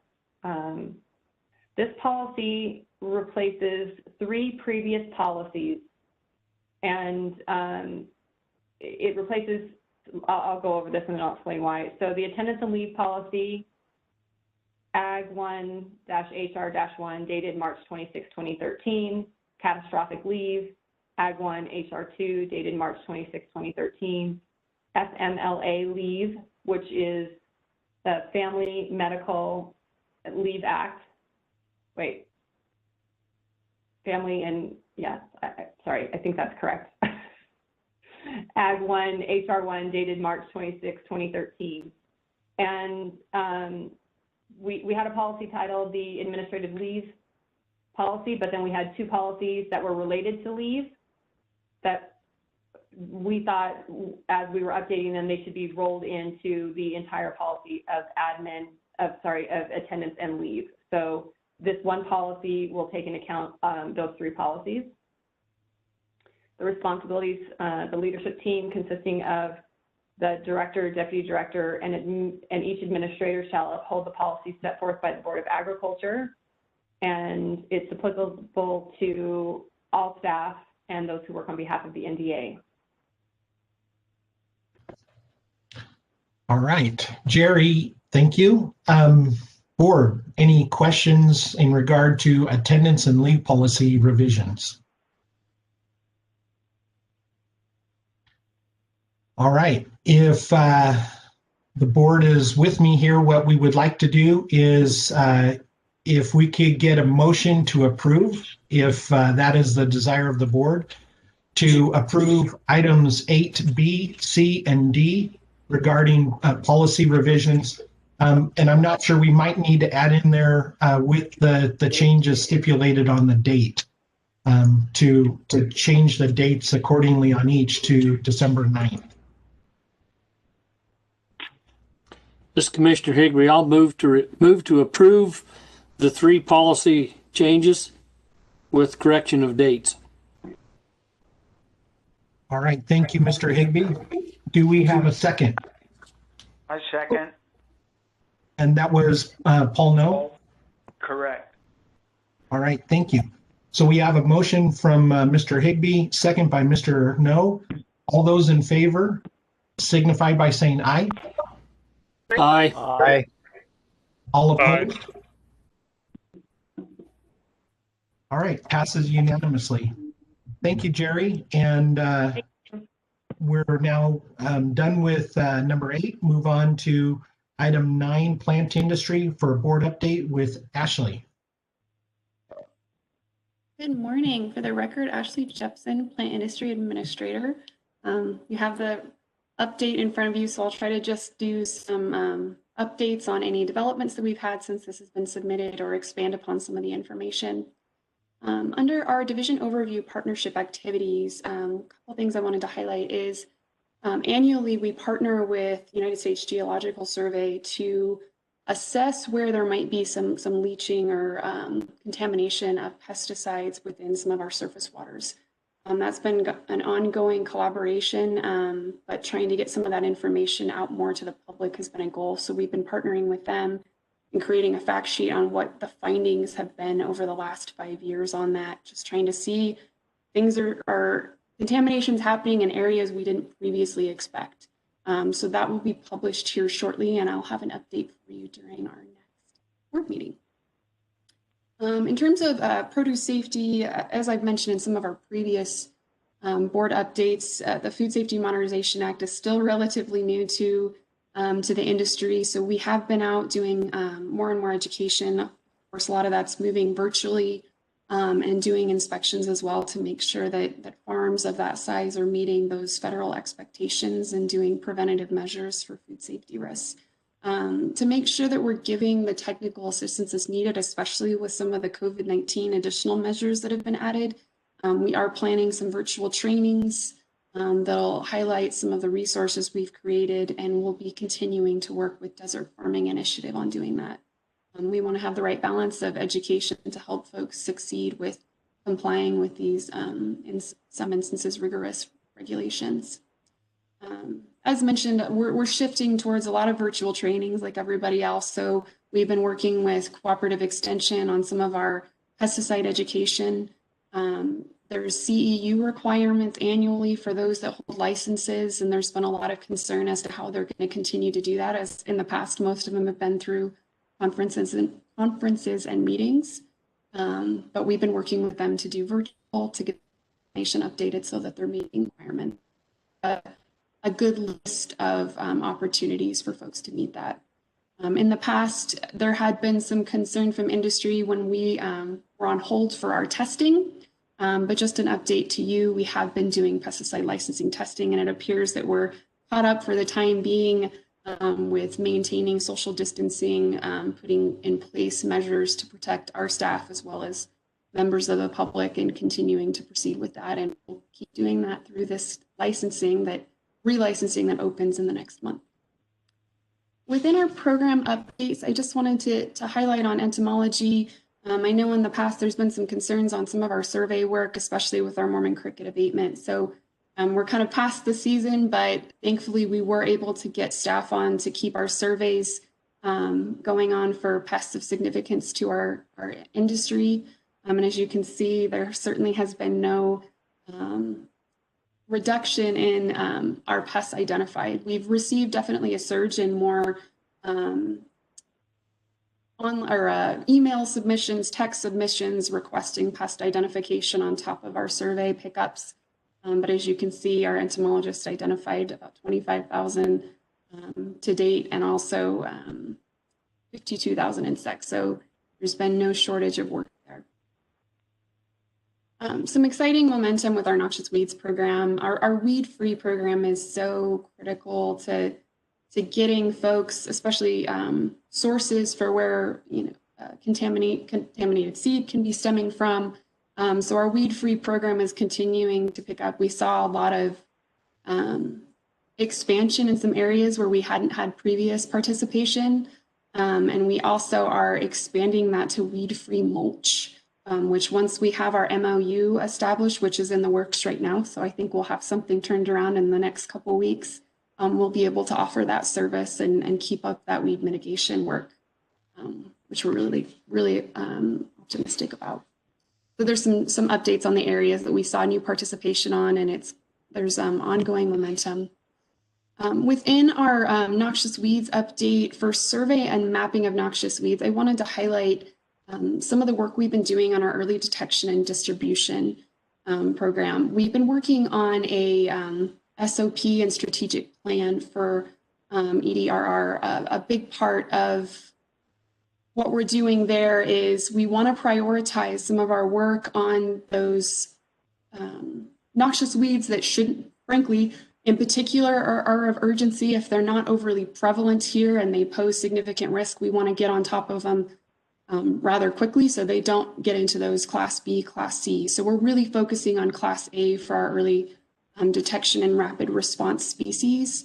And Megan Brown, our deputy administrator, Ethan Maurer, and our noxious weeds team, Jake Dick and Andrea Moe, have been doing a really good job of putting together a plan of how we're going to work with our state partners, work with the public to help us identify these through our EdMap system, so that then we can also start putting funding together from our noxious weeds fund to prioritize on either multi-jurisdictional land use, the areas that we feel we can have the most impact in addressing these Class A species and getting on them right away. So that's what we plan on doing with that noxious weeds fund through the strategic plan, and working with a large group of people to be strategic in how we're using those funds to make sure it's the most impact, and that we're tracking through our EdMap system what we're seeing with populations and what we're seeing post-treatment. So a little update on that. For our plant pathology, I really appreciate how much work has been going into the collaboration with Western Hemp Integrated Pest Management Working Group. Really the goal there, and as you can see from the narrative, is we're finding out a lot in our research. It is a new crop that the industry is producing, so we're finding, of course, new viruses, new challenges, and our lab is very involved in that identification and research, but we really need to start working on getting more of that information out to industry. So that's what this working group has been doing. They've been disseminating information through webinars, in-person conferences, fact sheets, websites, all of those things to our producers. And as that collaboration continues, I think we'll be doing a better job across the board on some of our plant pathogens of concern and pests in general, and getting more usable information out to producers in a timely manner so they can respond. I think I did mention for our seed program, the newest award that we received from BLM to help bolster native seed or seed production in general for restoration projects in our state. We are working on trying to get approval for a position to really head this.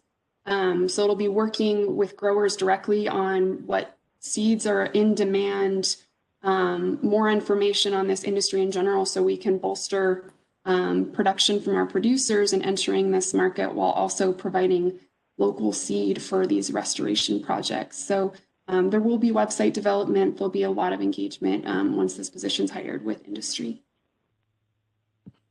One thing we've certainly been seeing in response to COVID-19, and as you see here, are people making claims about disinfectant devices or materials that will kill COVID-19. And we're seeing some of these materials try to enter schools and pitching to schools and hospitals and so forth.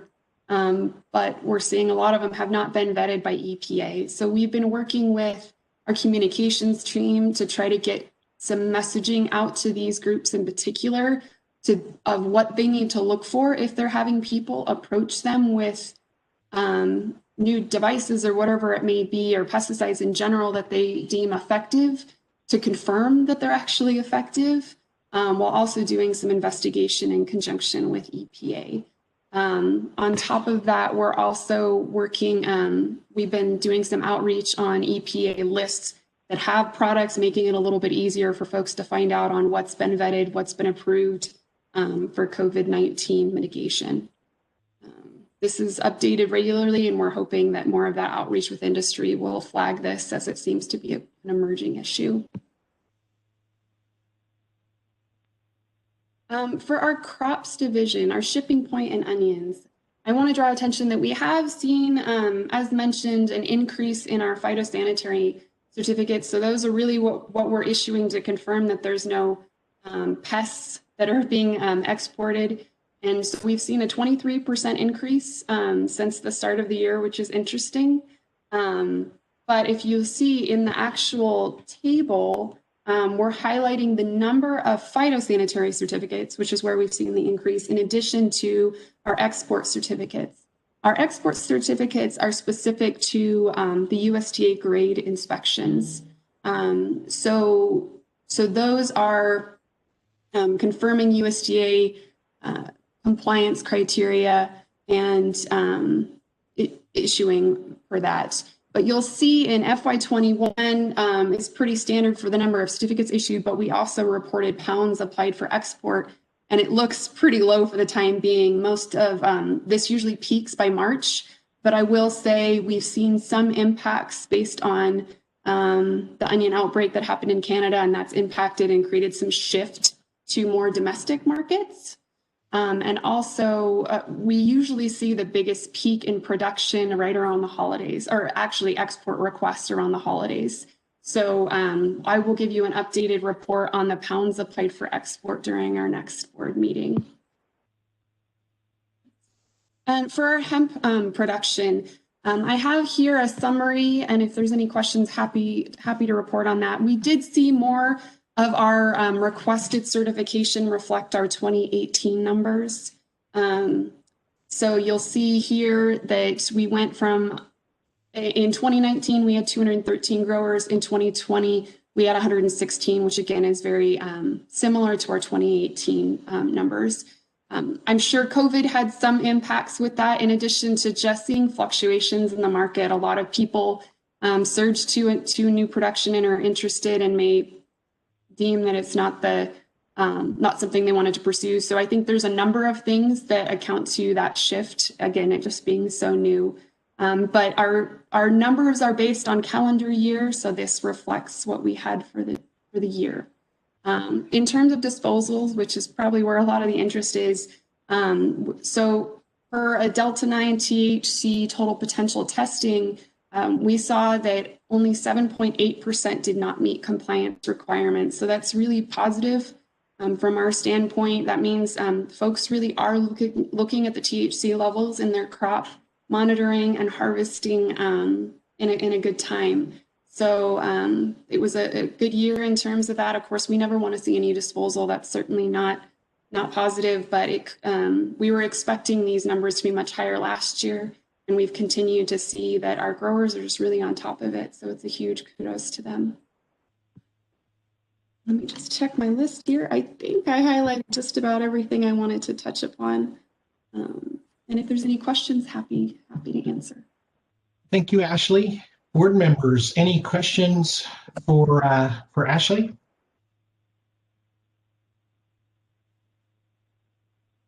Holy cow, they're making it too easy on you, Ashley. Actually, I would like to ask a couple.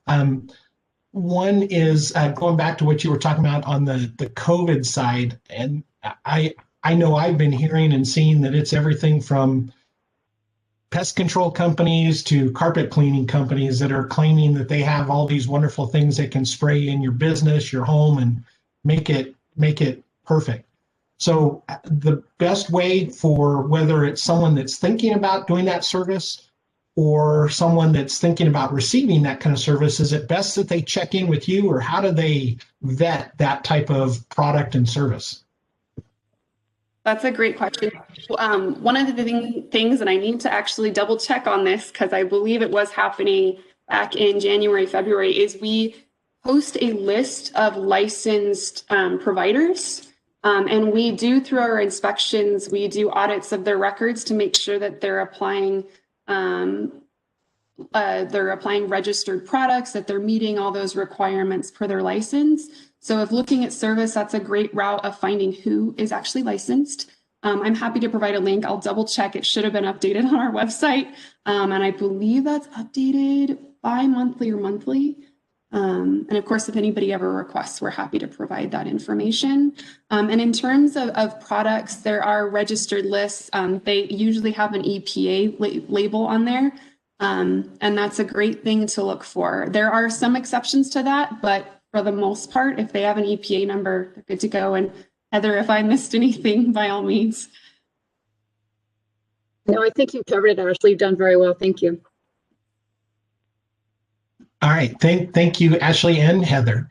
And then the last one I had, going down to the bottom, the last one you talked about was the 292 hemp samples that resulted in a 7.8% non-compliance. Just out of curiosity, and I'm sorry if I missed it somewhere else in the report, but over the years, what have we seen as far as that compliance number? Are we seeing a more accurate batches coming through? Is that what we're seeing? And just out of curiosity, what the percentages are, if you recall. Sure, I will try. So just to clarify, the Farm Bill requires a total potential testing. So which is really looking at potential psychoactive THC that can be in the sample. So the last 2 years of what are when we've been doing that sample. Last year, I believe it was 10 or 12% of total samples failed, and we had about 450. And again, that's rough, but I know it's pretty close that failed. So this year, we've had fewer samples, but we're still pretty close to that. Based on how the state was previously doing sampling, which was on a Delta 9 naturally occurring, which doesn't reflect psychoactive potential, there were no fails because of that testing method. But with the testing method that reflects federal requirements, that's where we've been at the last 2 years. That helps. Yeah, no, thank you for the clarification on that. I appreciate it. One more call for questions from the board. All right, Ashley, thank you. Have a great day. And we'll move on to item number 10, consumer equitability. So 10A, the board update from Cadence. Good morning, Mr. Chairman. Are you able to hear me? Yes, ma'am. Great. Thank you. For the record, this is Cadence Matievich, Administrator for the Division of Consumer Equitability. Still good morning.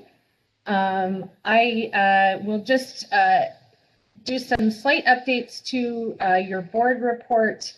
I will do my best not to repeat anything.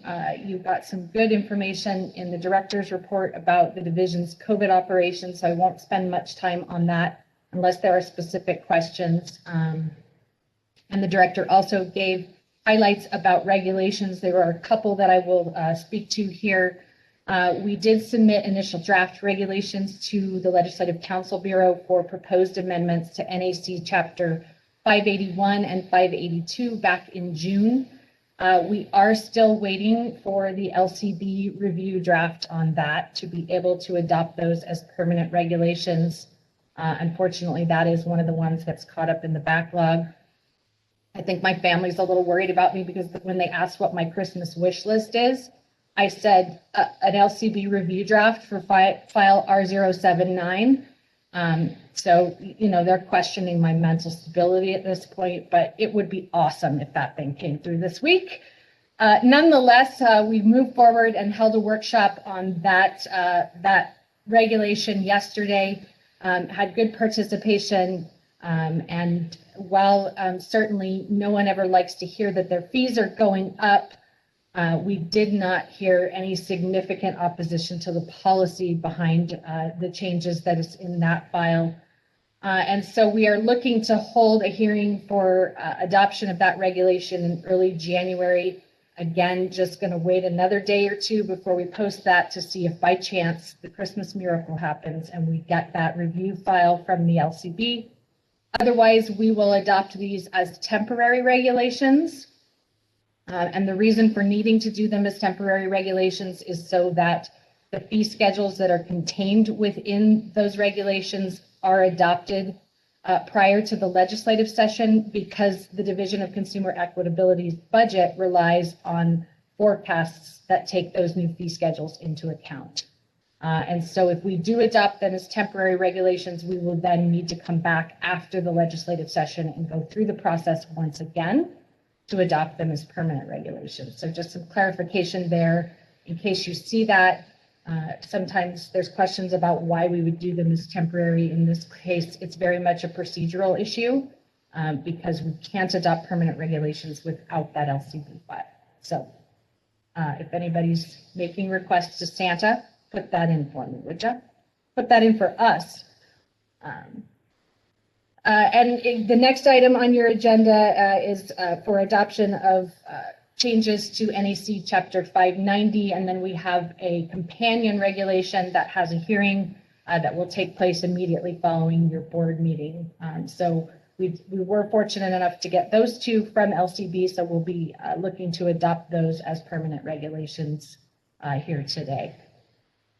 Moving into our program updates, you have the numbers there for how each of the programs are performing. I won't go into that in too much detail other than to say how incredibly proud of my team I am and the work that they have done to adapt their program operations in light of COVID.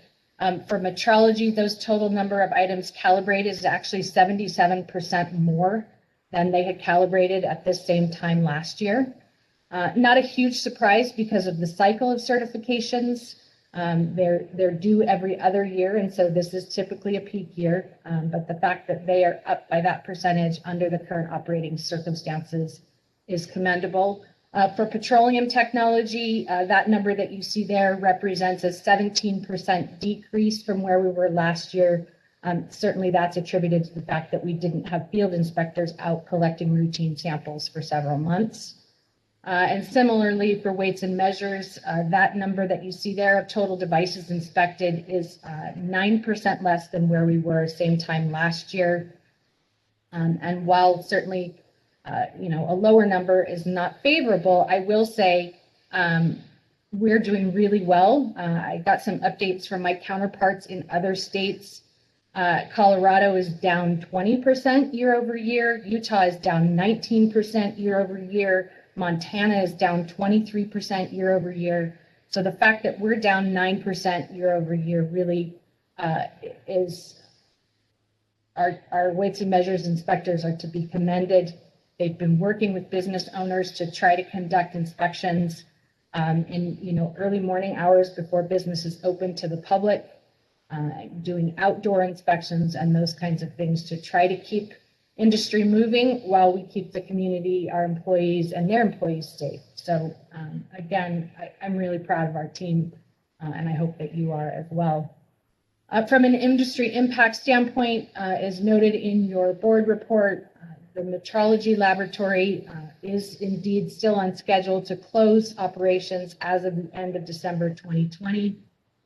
The board will recall that we brought this item to you in March and gave you the fiscal analysis that indicated that operating 2 laboratories in our state is not financially sustainable. And so while we're certainly disappointed to be discontinuing these services in the southern part of the state, we have been working with registered service agents in Southern Nevada to front load their certifications to put them in the best position possible heading into the next calendar year and are working to get them scheduled to do their next certifications from the lab here in Sparks. And so that concludes my report. Pleased to try to answer any questions that the board may have. Thank you, Cadence. Board members, any questions under the board update here on consumer equitability? All right, hearing no questions, we'll move on to item 10B, discussion and adoption of proposed regulations for LCB file number R080-20 regarding amendment of regulations pertaining to Chapter 590 of the Nevada Administrative Code. This is an action item, so we'll be asking at the end of this if you guys will vote in favor or not of this item. And this one, I'm not sure, are you going to be leading this one, Cadence? Mr. Chairman, no. Dr. Strajewski will be giving the presentation on this. I will just do a couple of quick housekeeping things. I may be repeating him, but just want to be sure we have our bases covered and hold the hearing in accordance with statute. So we would ask you, Mr. Chairman, to open the public hearing and we'll report back to you on any written comments that we've received. I would note that that we have posted this, the notice of the intent to adopt the hearing, as well as the text of the proposed regulations is included in the link for your board meeting. If you go to the agenda and look within this section under consumer equitability, there is a link there to all of those documents. So just wanted to note that so that it is on the record that we have properly noticed and posted those documents. And with that, I will turn it over to Dr. Strajewski. I think he may be asking Samantha to share a PowerPoint presentation that gives a summary of the proposed regulation changes. Thank you, Cadence. And actually, before we turn over to you, Dr. Strajewski, we just want to make sure that I'm understanding what we need to do is before we go to vote, this is a public hearing. So we would actually be opening up to public comment at that time, correct? And I guess I should be heading to our DAG for that answer. Yes, Mr. Chair, that would comply with the open meeting law. Okay, thank you very much. And now, Dr. Strajewski, good morning. Oh, you're muted.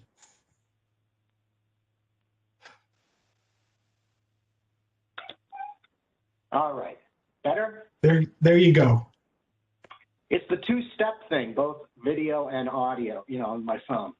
My apologies. Good morning. For the record, my name is Bill Strajewski. I'm the Senior Petroleum Chemist with the Division of Consumer Equitability.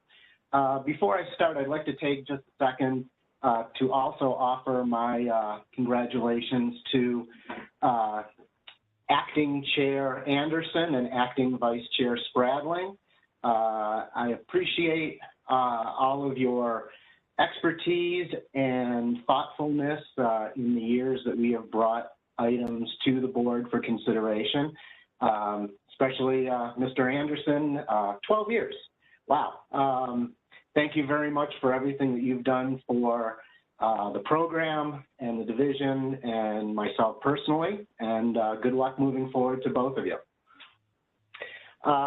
I'd like to thank you for the time, and we appreciate this opportunity to hold our hearing. We are proposing changes and additions to NAC Chapter 590, and these changes are going to encompass nearly all of the sections between .045 and .065. The one section that I won't address here is overseen by the state sealer and will be addressed in our second hearing following the conclusion of this board meeting. LCB file R080-20 covers these various changes, and if you allow me, I'd like to review these. If you read through the file, it's a very robust file with a lot of updates. As Acting Chair Anderson had mentioned, things go out of date pretty quickly in 590, I'm afraid. I think you'll find that the updates most of the updates are self-explanatory, but there are also several new sections that are being added to NAC 590, and I'll provide some additional detail for each of those sections. Also, I'm going to work through the file numerically. I'm going to work through the file as they appear in NAC 590 numerically. I think that's going to be clearer for everyone. All right, next slide, Sam, please. Thank you. The first section to change will be .045. This simply will update the address of the agriculture office in Las Vegas. Second is .050. This updates the title and the purchase price for the specification for diesel fuel, and it also conforms some language within that section, also due to the title change. And section 590.051 updates the title for the standard specification for diesel fuel and the purchase prices for standard specifications for biodiesel fuel blend stock, that's better known as B100. Biodiesel blends between B6 and B20, and diesel fuel again. Next slide, please. Section .052 updates the title and the purchase price for the standard specification for methanol fuel blends. Section .053 updates the purchase price for the adopted specification for ethanol fuel blends. And just for clarity's sake, this is the section that deals with what is more commonly referred to as E85 or flex fuel or ethanol flex fuel. Section .054 will update the purchase price for the standard specification for chemical composition of gases. Next slide, please. Point 059 updates the address of the Ag office in Sparks. In section 0.061 is the first new section I'll speak about. This establishes allowed descriptors for grades of gasoline and blends of gasoline and oxygenate. So we've run into some instances where retailers have improperly used the descriptive terms for gasoline grades, and the use of these terms can be misleading. One example would be using the term super for a mid-grade fuel when super is understood like premium to refer to 91 octane fuel. There is a table of allowed terms for the various gasoline grades that's contained in NIST Handbook 130, but it is in the section of the handbook that we do not adopt. This addition to 590.061 would add those terms and thus prohibit the misleading use of inappropriate terms. Section 590.065 updates the purchase price for the standard specification for gasoline or spark ignition engine fuel. And it also updates the name of a table that's referenced in this section, Table 4. Specifically, Table 4 appears in 590.065 subsection 2. Next slide, please. A second new section will adopt the most recent standards or viscosity grade classifications and the specifications for engine oil performance and engine service classification for motor oils published by SAE International.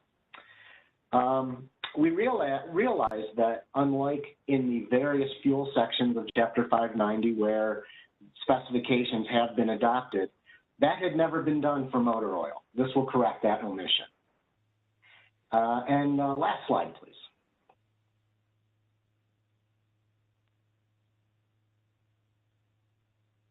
Well, finally, a new section. Okay, I can start talking. Finally, a new section will establish certain standards for diesel fuel, which is labeled as Premier, Premium, Super, or Supreme on retail dispensers, including adoption of standard test methods from ASTM and the National Association of Corrosion Engineers. And again, a little bit more explanation here. In 2018, the National Conference on Weights and Measures updated the definition for premium diesel, which is a diesel fuel in which 6 certain properties exceed those of what I'll call here so-called regular diesel for it to be identified as premium. The other descriptors, Premier, Super, and Supreme, would be applicable to diesel fuel in which some of those 6 properties exceed regular diesel. Now, to date, we have not seen premium diesel in Nevada, but we wanted to be proactive to ensure that if and when the product is being sold here, that it is truly meeting the quality threshold, and that if it is not, we have the standing to act on it. With that, I'd like to thank the board for allowing me to describe our proposed changes, and I thank the board for considering approval. That is the conclusion of my remarks. Thank you. Thank you. And what I'll do is I'll open it up to the board members for questions at this point.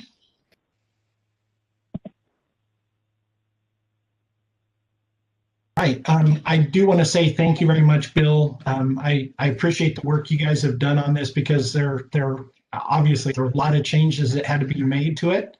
And just to the board members, I'm going to let you know, out of all the industry, petroleum industry people I've talked to, they've all supported this change because of the fact it does need to, it's been long in the making that we needed to clarify some of these things. So I'm glad we're doing it. I do have a question. So your last item, you mentioned the premium diesel. I know premium diesel is being sold here, but it's being sold more on a commercial side. Does that not come into play at that point? Or is it, are we only talking retail, or if it's a commercial sale, does that apply? Well, that's a good question. I was not aware that it was being sold anywhere in the state, and certainly our focus is at the retail level and the consumer. But if it's commercial and they're commercial consumers, then we'll need to examine that as well. Okay, and then the second question. Well. I'm sorry, one more time. Just that, even if it's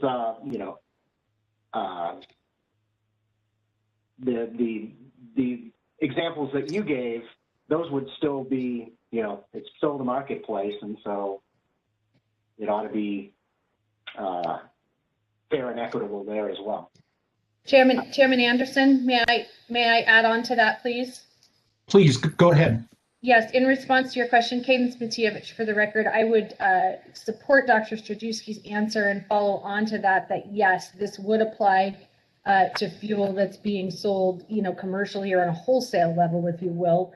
While there are not labels that are required at a specific pump, as you would see at retail, some of those specifications don't apply when fuel is being sold commercially. However, the fuel would still need to meet the adopted standard for those properties that Dr. Strajewski described, depending upon which of those descriptors the seller was using when selling it to their commercial customer. Okay, perfect. And then kind of along the same lines, I've seen one real retailer that sells their diesel as a top tier diesel. So there's obviously top tier gasoline and the requirements there. But I noticed this top tier wasn't one of the definitions, at least that I noticed in this regulation. For the record, Bill Strajewski, Mr. Chair, that is correct. And top tier has more to do with the detergent additives that are added to the gasoline or the diesel, and the diesel itself is not manufactured to improve any of the parameters as in the premium diesel. Okay, and yeah, maybe I'm misunderstanding the definition of that because I know one of the things are like cetane improvers that you can chemically treat. So you're using the same diesel base stock, but you're using a chemical treatment to make it what, and this is where I've seen it, is some suppliers will call it a premium diesel once they add that product to it to improve the performance, better fuel economy, higher cetane levels and such. Well, that may go back to the previous definition of premium diesel. This work came out of a couple-year project within the Conference on Weights and Measures, and a team was put together who looked at, I believe, close to 20 different diesel parameters and whittled that down to a half dozen that were most exemplative of premium diesel, and then worked on what levels should be passed for it to consider that. And there was a premium diesel definition before that, but it was a little bit more bare bones. And so, cetane enhancement is one of those factors, but it's only one of the 6. Right. Okay, got it.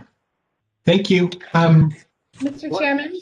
Yes, go ahead, Cadence. My apologies. I just want to add one other item before the board deliberates, just to clarify for purpose of the records. Dr. Strajewski noted that in a number of sections, the updates include updating the purchase price of certain publications. I want to clarify that the Department of Agriculture does not set those purchase prices. We're simply updating the regulations to reflect the current purchase price by the publisher of those regulations. So I didn't want there to be confusion that the department was raising prices. We have an obligation under state statute to include the purchase price of publications published by outside entities, and this is simply the cleanup matter to reflect the current purchase prices for those publications. So appreciate that opportunity to make that clarification. Thank you, Cadence. I appreciate that.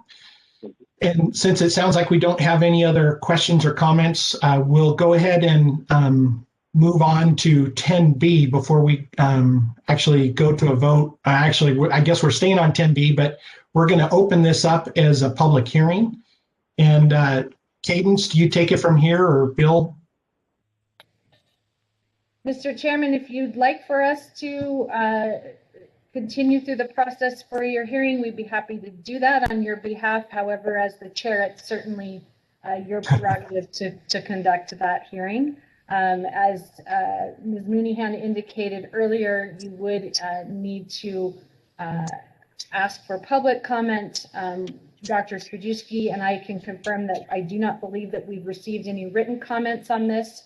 Our written comments were due as of 5 p.m. yesterday, and then you would request that your board take action to adopt these regulations and then direct staff to file them with LCB and the Secretary of State.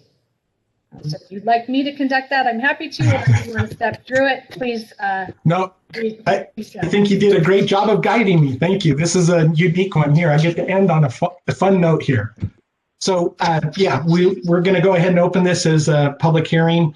So at this point, we're going to open it to public comment. Anyone that wished to make a comment on LCB file R080-20 regarding the amendment of regulations pertaining to national or to Chapter 590 of the Nevada Administrative Code, please let us know that you would like to speak, and this is your opportunity. Chairman, I do see that Mr. Busselman's hand is raised with the Nevada Farm Bureau. Okay, and I'm sorry, I don't have my hand up for that. Okay, yeah, and actually, Doug, if I understand, it's the next item, public comment, correct? Yes, that is correct. I have no comments for this. Okay, well, I'll make sure we recognize you then. So going back to 10B for the LCB item R080-20. Sam, you're not seeing any public comment for that? Actually, Chairman Anderson, this is Peter Kruger, Fueling Nevada. Yes, Peter, go ahead, sir. Our industry is supportive of our 080-20, though I had two questions that came to mind as I listened to Dr. Strajewski, and I could get some clarification. 590.061, that's section 12. It talks about the different grades. This is gasoline. I wondered where, Dr. Strajewski, the product that's advertised some places, I don't think we've seen it in Nevada, 88 octane would fall in these descriptors in subsection 4. And since this is a public hearing, we do have the ability to answer questions here just for clarification. So go ahead, Dr. Strajewski. For the record, Bill Strajewski. Good morning, Peter. If I understand your question correctly, so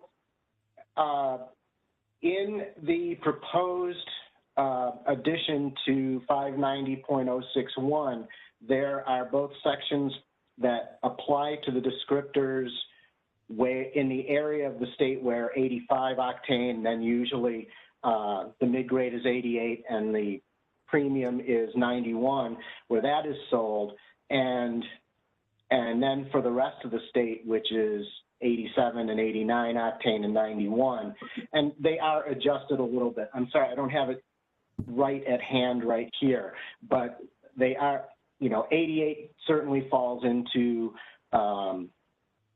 the mid-grade range for allowable, and what we were seeing, and this happens very rarely, but it might be, say, at a station that has a number of grades, and maybe it is in that region, but they have 85, 87, 88, 89, 91, and they're kind of crossing their levels. You know, it's 89, which is still a mid-grade, but they're using premium, or sorry, 91 type descriptors for it. Okay. All right. Well, that answers. So 88 would fall in the mid-grade or plus labeling requirement. In the 85, in the approved section of the state for 85 octane, yes, it would, certainly. Okay. And then one last question, if I may, and I didn't catch the 590-something, but under the diesel descriptors, what happened to diesel number 1, which used to be a number 2? A number 1 was a premium, and number 2, are they gone? They're still listed at every sign you see. Well, again, Bill Strajewski for the record. The premium is a very specific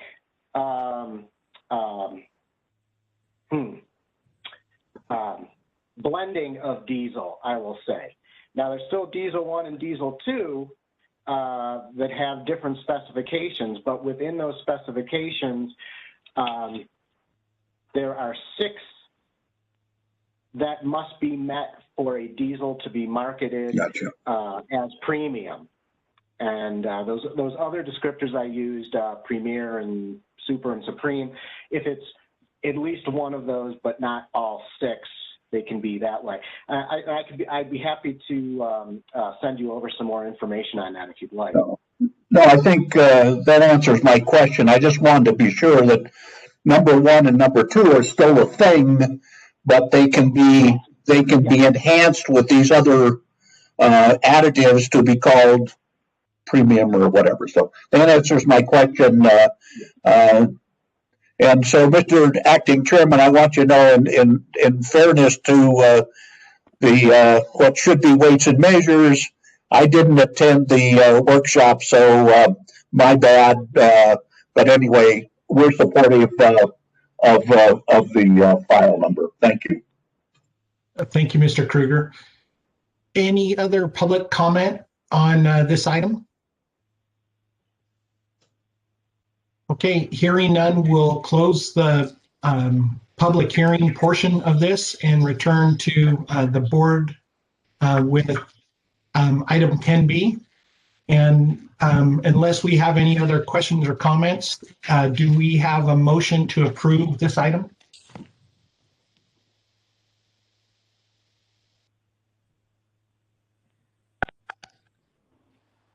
Mr. Chairman, this is Paul No. For the record, I move that we adopt the proposed regulation changes for LCB file number R080-20 regarding the amendment of regulations pertaining to Chapter 590 of the Nevada Administration Code. Thank you, Mr. No. And do we have a second? I'm sorry, I was kind of breaking up. That was you, Heather? Correct. Okay, so we have a motion made by Mr. No, second by Ms. Lackey. All those in favor? Aye. Aye. Aye. Aye. All opposed? All right, passes unanimously. Thank you, Cadence, and thank you, Bill, for walking us through this. Appreciate it. Thank you, Mr. Chairman. And I would just note for the board members and anybody else who may be observing, as I indicated, we have a companion hearing for another change in Chapter 590 that is under the authority of the state sealer, which we will commence immediately upon adjournment of your board meeting. So anyone that's logged on here might recommend that you move over to that other meeting. So thank you for that, Mr. Chairman. Yeah, and thank you for the clarification, because yes, you'll actually need to, you can't just stay on this line. You'll have to log out and log in to join the second part of that hearing. So thank you. Thank you, Mr. Chairman. Thank you, Mr. Chairman. I'm sorry, did we have and do we have another question? I kind of cut someone off there, I think. No, you're okay. All right, thank you. And item number 11, public comment. This one we do have Mr. Busselman with the Nevada Farm Bureau. Mr. Busselman, go ahead. Thank you. Again, for the record, I'm Doug Busselman. I'm the Executive Vice President of Nevada Farm Bureau. As I said in my comment for the opening public comment period, we believe that the Nevada Board of Agriculture plays an important role and should be more engaged in decisions setting the direction of the Nevada Department of Agriculture than has been the case in the past couple of years. In this regard, we would like to encourage that future Nevada Board of Agriculture agendas include expanding several board updates for each of the sections of the department to provide for discussion and possible action. As it now stands, each of the reports have been limited to mostly allowing for information. Otherwise, that's what An happens. example of Agenda 6 for the animal industry. Excuse me, Doug, could you hold on for just a moment? Oh, there you go. I see he muted. So go ahead, sir. Continuing, an example of Agenda Item 6 for the animal industry provides for the board update, and it is noted for information. Recently, that division held a regulation workshop for custom slaughter. Even though I had requested to be kept informed and notified of the process for regulation developments, I did not receive notification for that workshop. In further checking around, others also were left off of the notification list. Fortunately, another person who did receive the notification let me know, and I was able to go to the department's website to obtain the notice as well as the proposed regulations. We believe that this set of regulations should be connected with the Nevada Board of Agriculture in a fashion that provides the opportunity for meaningful engagement. Without an agenda item for the board to discuss and for possible action, no opportunity is allowed. The same applies for each of the respective items that were received in the various reports as you went through your agenda in your meeting. In our policy positions concerning the Nevada Board of Agriculture, our position states Nevada Farm Bureau supports that the Nevada Board of Agriculture be maintained as a policy setting entity. I think in our interpretation of that, it goes beyond just policies that have been discussed at this meeting, but also in direction to the department. The Board of Agriculture should also maintain strong connection with the Nevada Ag organizations, providing Nevada Ag producers with the opportunity to give input and influence into services or programs that are needed to benefit farmers and ranchers. In urging that future board agendas include provisions which go beyond the board getting reports or information, we believe there could be greater ability for the board to influence direction and give greater opportunity for public to engage. Thank you. Thank you, Mr. Busselman. And I agree with you. There are some areas that I think we've done a fantastic job of improving our communications with industry and the state as a whole. And there are other areas that I think we can do better. And I believe that I can speak on part of the department that we're going to do everything we can to improve on those communications so everyone is involved in the process. Okay. Any other public comments that you see, Samantha? I'd like to make public comment. Okay, go ahead, Mr. Higbee. Yes, just to add on to what Mr. Busselman has just reported, I would like to see us as a board more active in the drafting of the different policies that were brought forward to us to vote on. I mean, that's what we're here for, is for advice. That's why we have the expertise that we have that sit on this board for the input that we could be used. I mean, there's a multitude of resources on this board that can be tapped into to draft the different policies and the policy changes with the different industries. And somewhere in our meetings, our board meetings, there needs to be a process where we have the ability as a board to discuss this process and have input at some point before it's brought to us and we have to either deny it or rubber stamp it. All right. Thank you, Mr. Higby. Appreciate your comment. Sam, any other comments that you're showing, or I'm sorry, public comment that is coming in? No, sir. Okay. With that, it looks like we can go ahead and close item 11, public comment, and move on to our last item, which is adjournment. And just want to say thank you all for the work that you do on the board. Thank you all, the staff there at the Department of Agriculture. And Brandy, likewise, thank you for joining us and your guidance. And likewise, it's been truly a pleasure to work with you. In a way, I'm actually going to miss being off of this board. But please, if I can ever be of assistance, I am always available to talk and help out in any way I can. And with that, I'm going to go ahead and adjourn the meeting. Guys, have a fantastic day and a wonderful Christmas. Thank you, Paul. Thank you. Paul. Thank you.